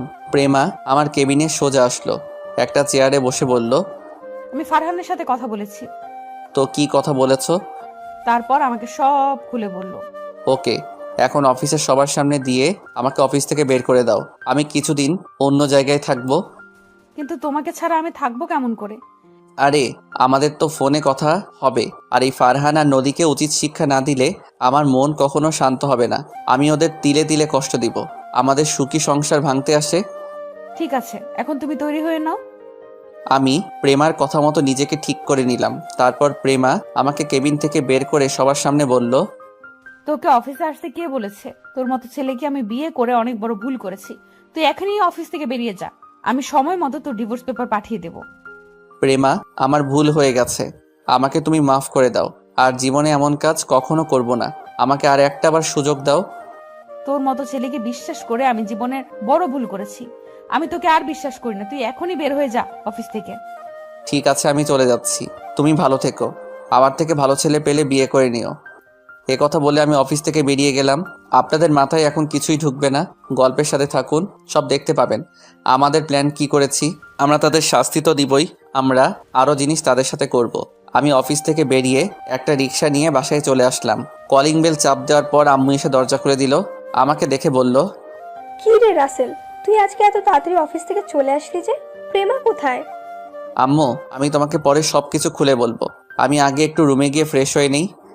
ঠিক আছে, যা। আমি আর কোনো কথা না বলে রুমে এসে ফ্রেশ হয়ে বিছানায় শুয়ে মোবাইলটা হাতে নিয়ে প্রেমাকে ফোন দিলাম। বলো। অফিসের লোকজন কিছু বলেছে? বলেছে। তারা বলল তোমার মতো ছেলেকে অফিস থেকে বের করে দিয়ে অনেক ভালো কাজ করেছি, এদের মতো ছেলেকে পুলিশে দেওয়া উচিত। তখন তুমি কি বলেছো? আমি ওদের বলেছি যার যার জায়গায় গিয়ে কাজ করতে, আমারটা আমি দেখে নেব। তুমি জানো ওদের কথা শুনে আমার অনেক খারাপ লাগছে, আমি কেবিনে এসে কান্না করে দিলাম। আরে এত কান্না করো কেন? পরে সবাইকে বুঝিয়ে বললে ঠিক হয়ে যাবে। আমাদের যত তাড়াতাড়ি সম্ভব কাজটা শেষ করতে হবে। আর আমাদের সন্তান তোমার পেটে, 2-3 মাস পর থেকে তো আর তুমি অফিস আসতে পারবে না। ঠিক বলেছো। আচ্ছা এখন রাখি, ফারহান কল দিচ্ছে। ওকে ঠিক আছে। আর আমি যেভাবে বলেছি সেভাবে কথা বলে যাবে। আমি সন্ধ্যায় নদীর সাথে দেখা করব। ওকে ঠিক আছে, আল্লাহ হাফেজ। আল্লাহ হাফেজ বলে ফোনটা কেটে দিলাম। দুপুরে আব্বু আম্মুর সাথে বসে খাবার খেতে লাগলাম। তখন আব্বু বলল, কিরে তুই বাসায়, প্রেমা কোথায়? আসলে আব্বু প্রেমা 1 মাসের মতো বাসায় আসবে না। কেন, কি হয়েছে ওর? তারপর আব্বু আম্মুকে সবকিছু খুলে বললাম। তবে তুই সবসময় প্রেমাকে চোখে চোখে রাখবি, ওই ছেলে যেন প্রেমার কিছু করতে না পারে। সেটা নিয়ে তোমাদের চিন্তা করতে হবে না, আমি প্রেমার পিছনে সবসময় লোক লাগিয়ে রাখবো। ঠিক আছে, এখন খাবার খেয়ে নে। আমি খাবার খেয়ে রুমে চলে আসলাম। সন্ধ্যায় আব্বু আম্মুকে বলে বাসা থেকে বেরিয়ে একটা রিক্সা নিয়ে রেস্টুরেন্টের সামনে চলে আসলাম। এবার আপনাদের একটা কথা বলি, নদীর সাথে বন্ধুত্ব করার পরে নদী আমাকে ভালোবেসে ফেলে। আপনারা হয়তো বলবেন আমি জানতাম কেমন করে। আসলে নদী রাইসার বিয়ের সময় একটা মেয়ের সাথে কথা বলতে শুনেছি। আমি তখন এটা ওটা জায়গায় নিয়ে সাজাতে গেলে তাদের কথাগুলো শুনতে পাই। নদীর সাথে মেয়েটা নদীকে বলেছে, ওর তো বউ আছে, দেখে মনে হচ্ছে দুজন দুজনকে পাগলের মতো ভালোবাসে। তুই তাকে কিভাবে মনের কথা বলবি? তখন নদী বলল, আমি আগে প্রেমার চোখে রাসেলকে খারাপ বানাবো, তারপর রাসেলকে আপন করে নিব। তখন ওই মেয়েটা বলল, তুই কিভাবে রাসেলকে প্রেমার চোখে খারাপ বানাবি? তখন নদী বলল, সেটা সময় হলেই জানতে পারবি। আরও অনেক কাহিনী আছে, সাথে থাকেন দেখতে পাবেন। এখন আপনাদের মাথায় কিছুই ঢুকবে না। আমি রেস্টুরেন্টের ভিতরে ঢুকে একটা টেবিলের সামনে গিয়ে চেয়ার টেনে বসলাম। কিছুক্ষণ পর নদী আসলো, আমার সামনের চেয়ারে বসে বলল, বলো কেন ডেকেছো? তোমার জন্য তো প্রেমা আমাকে ভুল বুঝেছে, আমাকে আজকে অফিস থেকে বের করে দিয়েছে। এখন আমি কি করব? সমস্যা নেই, তুমি আমাদের অফিসে কাজ করো, দুজনে মিলে অফিসটা চালাবো। তোমার আব্বু কিছু বলবে না? আমার উপরে আব্বু কখনো কথা বলে না। আজকে তোমাকে আমি একটা সত্যি কথা বলি, আসলে আমি তোমাকে অনেক আগে থেকেই ভালোবাসি, কিন্তু প্রেমার কারণে বলতে পারি না। প্রেমা সারাক্ষণ আমাকে প্যারার উপরে রাখে। কি তুমি সত্যি বলছো? আমি সত্যি বলছি। তুমি জানো আমিও তোমাকে অনেক আগে থেকে ভালোবাসি, কিন্তু প্রেমার জন্য বলতে পারি নাই। আসলে প্রেমাকে আমার একটু ভালো লাগে না, ওর থেকে মুক্তি পেয়ে অনেক ভালো লাগছে। প্রেমার আগে যদি তোমাকে দেখতাম তাহলে তোমাকে বিয়ে করতাম। তাহলে আমার কাজটা করা ঠিক হয়েছে? মানে কি কাজ? আরে তোমাকে জড়িয়ে ধরা, তা না হলে তো প্রেমা তোমাকে ছেড়ে দিত না। একদম ঠিক কাজ করেছো, এখন আমি তোমাকে বিয়ে করে নিব। ঠিক আছে, আমি আব্বু আম্মুর সাথে কথা বলবো। এখন বলো না, আগে তোমার অফিসে কাজ করি 1 মাসের মতো, তোমার বাবার মন জয় করি, তাহলে তোমার আব্বু বিয়েতে রাজি হবে। ঠিক বলছো, তুমি কালকে আমাদের অফিসে চলে এসো। আচ্ছা ঠিক আছে। তারপর আরও কিছুক্ষণ কথা বলে রেস্টুরেন্ট থেকে বেরিয়ে নদীকে বিদায় দিয়ে আমার এক বড় ভাইয়ের কাছে গেলাম। তিনি সবসময় ভালো কাজ করে। আরে রাসেল, তুমি হঠাৎ আমার এখানে? ভাইয়া আমার কয়েকজন লোক লাগবে আমার স্ত্রীকে চোখে চোখে রাখার জন্য। কেন, তোমার পেছনে কেউ লাগছে? আমাকে শুধু একবার বলো, একবারে উচিত শিক্ষা দিয়ে দেবো। আসলে ভাইয়া তেমন কিছু না। তারপর ভাইয়াকে সবকিছু খুলে বললাম। সমস্যা নেই, আমার লোক সবসময় তোমার বউয়ের পিছনে পিছনে থাকবে। ভাইয়া তোমাকে কত দিতে হবে? একটা থাপ্পড় দেবো। তুই ভাবলি কি করে আমি তোর কাছে টাকা নিব? তুই না থাকলে আমি এতক্ষণ ওপরে থাকতাম। ঠিক আছে ভাইয়া, আমি ঠিকানা দিয়ে যাচ্ছি, সকালে বলবেন এই বাসার সামনে চলে যেতে। আমার বউ লোক দেখে চিনে ফেলবে, কিন্তু ফারহান যেন বুঝতে না পারে। সমস্যা নেই, তুই এখন বাসায় চলে যা, সকালে আমার লোক তোর বউয়ের বাসার সামনে চলে যাবে। ধন্যবাদ ভাইয়া, আমি এখন আসি। এই বলে ভাইয়ার ওখান থেকে চলে আসলাম। আসলে আমি একদিন অফিস থেকে আসার সময় রাস্তায় দেখি ভাইয়াকে কিছু ছেলে মারতে আসছে, তখন আমি ওখানে ছুটে গেলাম। আমি ওদের সবাইকে মারতে লাগলাম। ছেলেগুলো মার খেয়ে দৌড় দিয়ে পালালো। সেই থেকে ভাইয়ার সাথে পরিচয়। রাতে সবার সাথে খাবার খেয়ে রুমে এসে বিছানায় শুয়ে মোবাইল হাতে নিয়ে দেখি প্রেমা অনেকগুলো ফোন দিচ্ছে, তাই ফোন ব্যাক করলাম। বলো, এত ফোন দিছো কেন? তুমি এতক্ষণ কোথায় ছিলে? আমি কতগুলো ফোন দিছি। আসলে আমি খাবার খাচ্ছিলাম, মোবাইল রুমে ছিল। ও, তা এখন কি করো?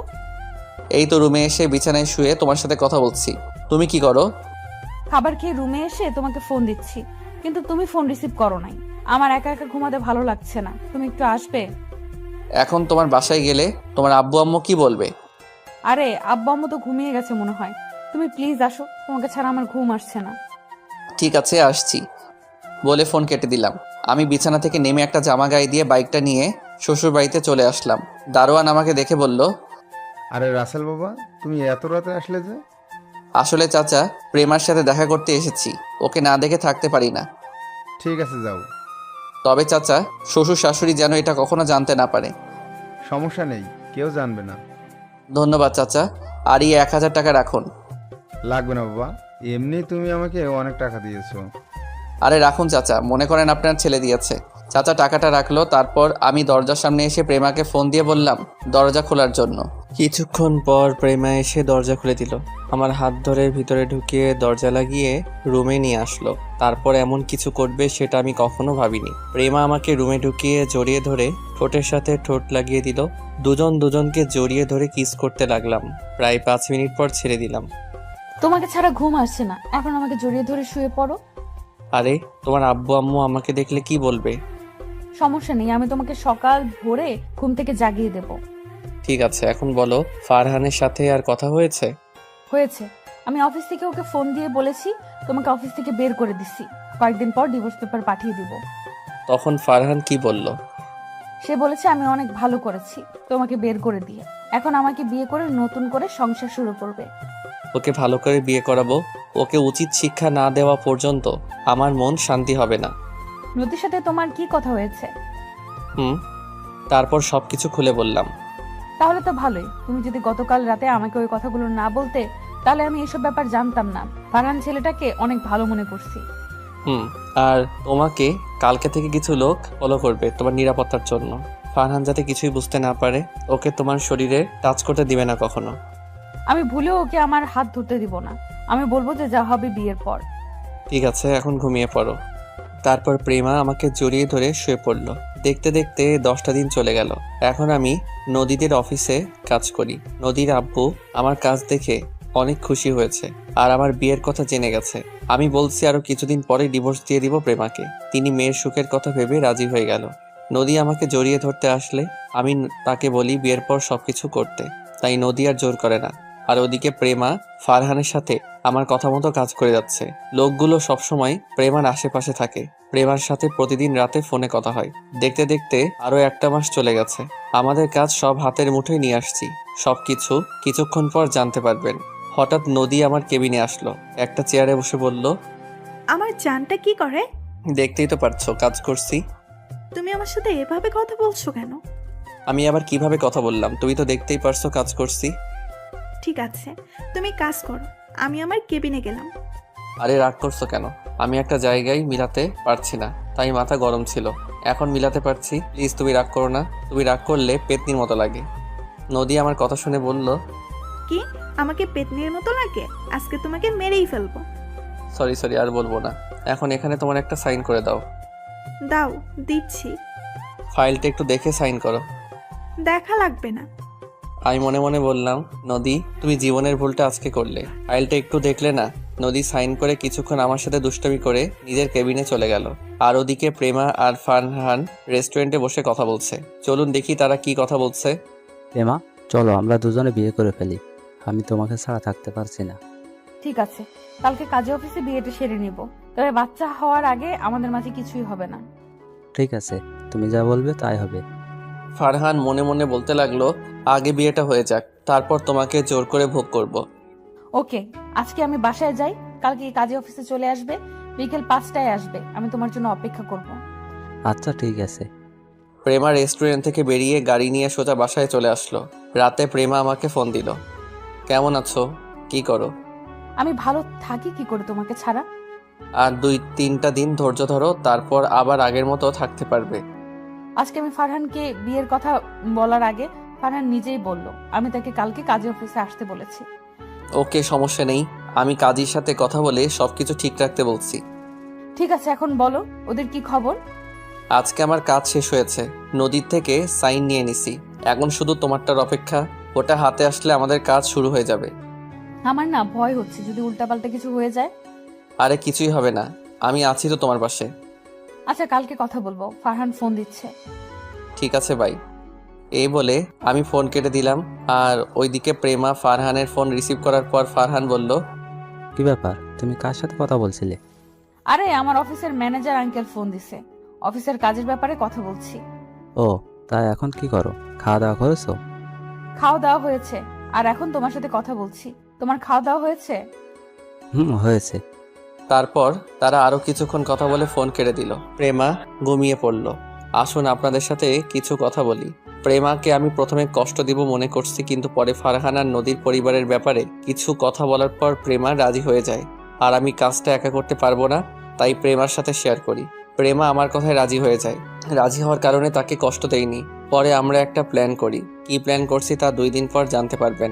ফারহান আর নদীকে নকল একটা ডিভোর্স পেপার দেখালাম। তারা মনে করছে আমাদের মধ্যে ডিভোর্স হয়ে গেছে। এবার চলুন ফারহান আর নদীর মধ্যে কি হচ্ছে। কি ব্যাপার নদী, তুমি এখন আমার সাথে আগের মতো কথা বলো না কেন? তুমি আমাকে ভুলে যাও ফারহান, আমি রাসেলকে ভালোবেসে ফেলেছি, ওকে আমার মনের ভেতরে জায়গা দিয়ে দিচ্ছি। এটা তুমি কি বলছো? আমাদের আজ 1 বছরের রিলেশন, আর তুমি এখন কি বলছো? তোমার সাথে মিলে রাসেল আর প্রেমার সংসার ভাঙছি, আর এখন তুমি কি বলো? সেটার জন্য তোমাকে ধন্যবাদ। তুমি প্রেমাকে বিয়ে করে নাও, আমি রাসেলকে বিয়ে করে নিই। আমি তোমাকে ছাড়া থাকতে পারবো না। তুমি কেমন ছেলে আমার ভালো করেই জানা আছে। তুমি মেয়েদের ফাঁদে ফেলে তাদের জীবনটা নষ্ট করে নতুন আরেকটা ধরো। বাহ বাহ, তুমি আমার কথাই বললে। তুমি কেমন মেয়ে এটা আমি জানি না? তুমি শিয়াবের সাথে কি করছো আমি সব কিছু জানি। ওর সাথে তো মিথ্যা প্রেমের অভিনয় করছি, একমাত্র তাদের সম্পত্তির লোভে, তাই ওর থেকে সবকিছু নিয়ে রাস্তায় নামিয়ে দিছি। ও, তার মানে আমার সাথেও এমন কিছু করতে, তাই না? কিন্তু আমার কিছুই তো তুমি নিতে পারবে না। ঠিকই ধরেছিস। এখন ফোন রাখ, তোর সাথে কথা বলতে আমার ভালো লাগে না। এই বলে নদী ফোন কেটে দিল। আর ফারহান মনে মনে বলতে লাগলো, আরে নদী, তুই কি মনে করেছিস আমি তোকে হারে হারে চিনি? তাই তোর সাথে আমিও প্রেমের অভিনয় করে গেছি। এখন প্রেমাকে বিয়ে করে তাদের সব সম্পত্তি দখল করে নিব। তারপর প্রেমাকে ঘাট ধাক্কা দিয়ে বাসা থেকে বের করে দিব। পরের দিন বিকালে কাজী আমার কথা মতো সবকিছু ঠিক করে রেখেছে। প্রেমা আর ফারহান সাইন করলো, কিন্তু ফারহান সাইন করার আগে পেপারটা পড়ে দেখলো না। তারপর প্রেমা আর ফারহান কাজী অফিস থেকে বেরিয়ে যে যার বাসায় চলে আসলো।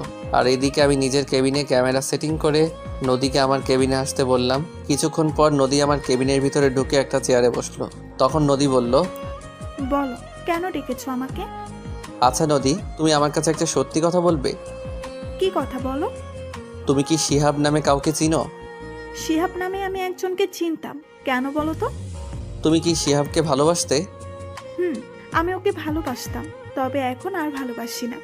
এখন তোমাকে ভালোবাসি, ওর কথা আমি ভুলেই গেছি। তুমি কি তাকে সত্যিকারের ভালোবেসেছো? আসলে আমি তাকে সত্যিকারের ভালোবাসি নাই, তার সাথে প্রেমের অভিনয় করে তাদের সব সম্পত্তি দখল করে নিয়েছি। তুমি এটা ওর সাথে করলে কেন? এটা কি তুমি একাই করেছো? এটা আমি একা করি নাই, সাথে আমার বাবাও ছিল। আর ওর সাথে এটা করার কারণ, সে মেয়েদের নিয়ে মজা করত, বেশি ভাব দেখাতো। তাই ওর সাথে প্রেমের অভিনয় করে আমি আর আব্বু ওদের সবকিছু নিয়ে রাস্তায় নামিয়ে দিছি। তাই বলে এমনটা করবে ওর সাথে? করেছি, বেশ করেছি। আচ্ছা, তুমি ওর কথা বলছো কেন? তুমি কি শিহাবকে চিনো? আমি ওকে চিনি না। গতকাল রাস্তায় হঠাৎ আমার গাড়ির সামনে এসে ধাক্কা খায়, তখন আমি তাকে হাসপাতালে নিয়ে যাই। তারপর আমাকে এই কথাগুলো বলল। ওর কথা তোমাকে চিন্তা করতে হবে না, এখন আমাদের বিয়ের ব্যাপারে চিন্তা করো। ঠিক আছে, কালকে আমি আব্বু আম্মুকে নিয়ে তোমাদের বাসায় যাব বিয়ের কথাবার্তা বলতে। ঠিক আছে, এখন আমি কেবিনে গেলাম, হাতে কিছু কাজ আছে। ওকে, যাও। নদী আর কোনো কথা না বলে কেবিন থেকে বেরিয়ে গেল। আমি বসে বসে কাজ করতে লাগলাম। সন্ধ্যায় গাড়ি নিয়ে আমি সোজা ফারহানের বাসায় চলে গেলাম। কলিং বেল চাপ দেওয়ার পর একজন কাজের লোক এসে দরজা খুলে দিল। আমাকে দেখে বলল, কাকে চাই? আমি ফারহানের আব্বুর সাথে একটু কথা বলতে চাই। ঠিক আছে, আপনি ভিতরে সোফায় বসুন, আমি সাহেবকে ডেকে দিচ্ছি। এই বলে কাজের লোক ভিতরে চলে গেল। আমি ভিতরে ঢুকে সোফায় বসলাম। কিছুক্ষণ পর ফারহানের আব্বু আসলো। আমাকে দেখে বলল, তুমি কে? তোমাকে তো চিনতে পারলাম না। আমাকে আপনি চিনবেন না, শুধু আপনাকে কিছু কথা জিজ্ঞেস করতে আসলাম। কি কথা বলো? শিল্পপতি নাজমুল হাসানকে চিনেন আপনি? চিনি, ও আমার বন্ধু ছিল, সে তো এখন বেঁচে নেই। ওনাকে তো আপনি মেরেছেন, আপনার কারণে উনি মরতে বাধ্য হলো। কেন করেছেন ওনার সাথে এমন কিছু? আপনি ওনার বন্ধু ছিলেন, বন্ধু হয়ে বন্ধুর ক্ষতি করতে আপনার একটু কষ্ট হয়নি? করেছি, বেশ করেছি। সে আমার থেকে উপরে উঠতে চাইছে, তাই ওকে রাস্তায় বসিয়ে দিলাম। এখন যদি আপনার নামে আমি থানায় মামলা করি তখন আপনার কি হবে? প্রমাণ সাক্ষী ছাড়া পুলিশ আমার কিচ্ছু করতে পারবে না। আর আমার হাত মন্ত্রী পর্যন্ত আছে, তুমি আমার কিছু করতে পারবে না। আমি আপনাকেও দেখে ছাড়বো। তোর সাহস তো কম না, তুই আমার বাড়িতে এসে আমাকে হুমকি দিচ্ছিস। আমি চাইলে এখনই তোকে থানায় ভরিয়ে দিতে পারি, কিন্তু আমি তা করব না। তুই এখনই আমার বাসা থেকে বেরিয়ে যা। ঠিক আছে, আমি চলে যাচ্ছি, তবে আমি আবার আসবো। এই বলে আমি বাসায় চলে আসলাম। রাতে আব্বু আম্মুর সাথে খাবার খাওয়ার সময় আব্বু বলল, কিরে, তোর কাজ কতটুকু আগালো? আব্বু কালকে সব শেষ হয়ে যাবে, আমাদের কাছে সব প্রমাণ চলে এসেছে। রাইসা ফোন করে বলল সামনের শুক্রবার বাসায় আসবে। ও, ওরা কি বাইরে থেকে বাংলাদেশে আসছে? না, কালকে আসবে বলেছে। তোর মোবাইলে ফোন দিচ্ছে, কিন্তু তোকে বিজি পাইছে, তাই আমার মোবাইলে ফোন দিয়ে বলেছে। রাইসের সাথে কথা হয় না আজ 2 দিন হয়েছে। কি করবো বলো, ওদিকের কাজ করে সময় পাই না। ওটা সমস্যা নেই, তো কালকে পুলিশ সাথে করে নেবি। আব্বু। তারপর খাওয়া দাওয়া করে রুমে চলে আসলাম। বিছানায় শুয়ে প্রেমাকে ফোন দিলাম। ফোন দেওয়ার সাথে সাথেই রিসিভ করলো। আমার জানুটা কেমন আছে? তোমাকে ছাড়া ভালো থাকি কি করে? কালকে থেকে তো আমার সাথে থাকবে। আজকে রাতটা কষ্ট করো, তা কাগজপত্র সবগুলো আনছো? সব আমার সাথে আছে।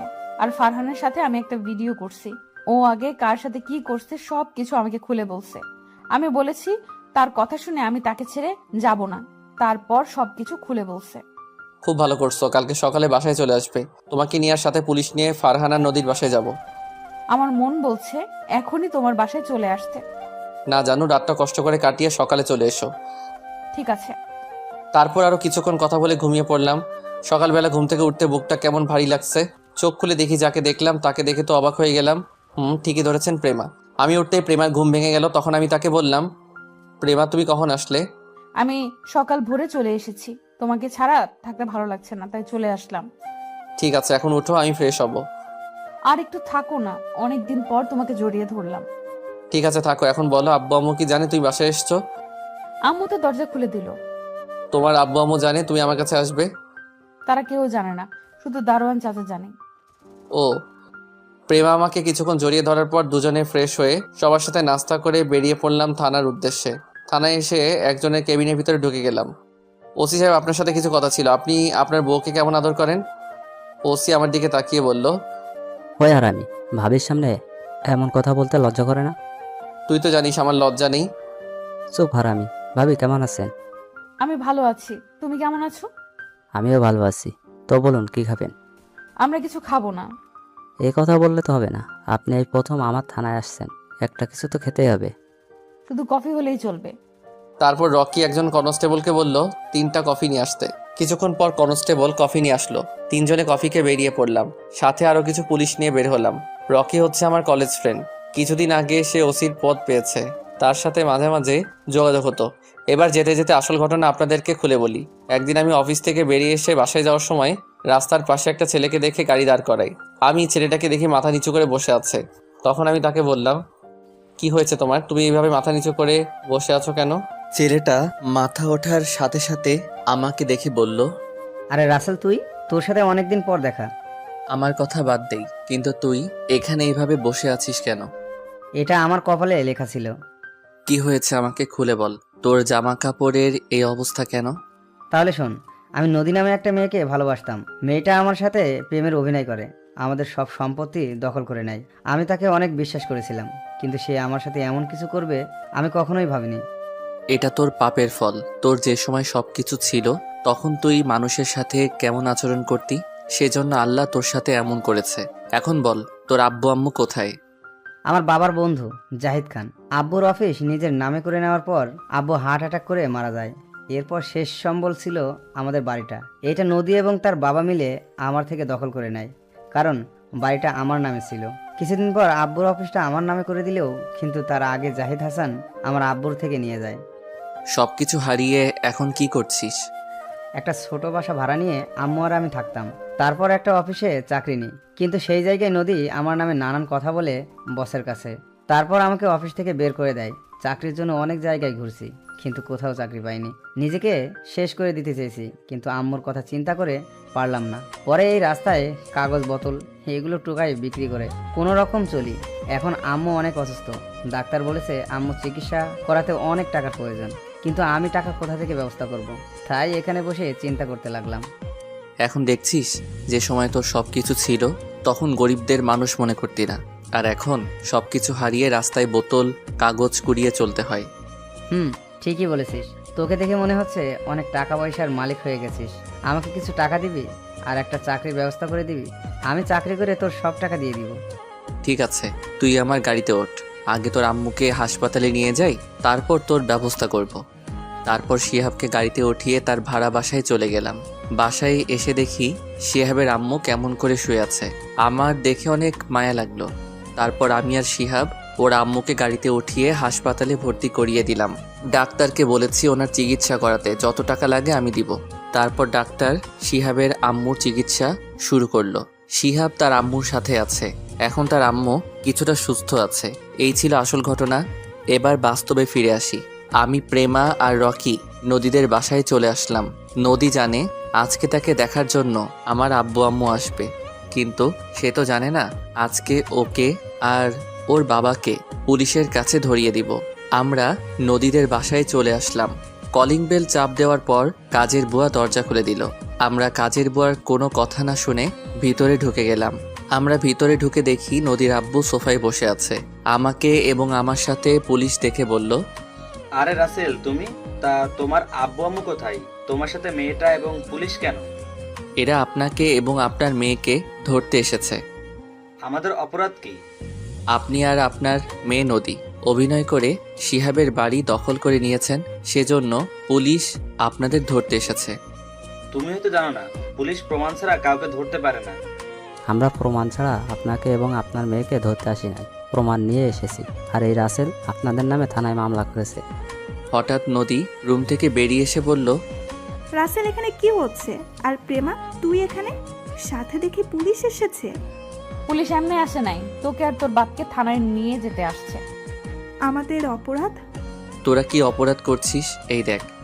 তারপর নদী আমার সাথে যে কথা বলল সবগুলো দেখালাম। তখন নদী বলল, রাসেল, তুমি আমার সাথে বেইমানি করলে। আমি তোমাকে বিশ্বাস করে সবকিছু খুলে বলছি।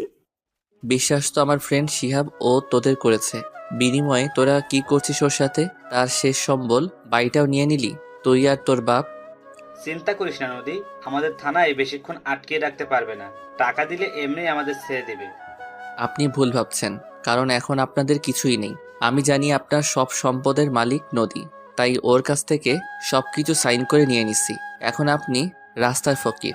আপনারা যেভাবে শিহাব থেকে অভিনয় করে সব সম্পত্তি দখল করে নিছেন, আমিও আপনার মেয়ের সাথে অভিনয় করে সবকিছু লিখে নিছি।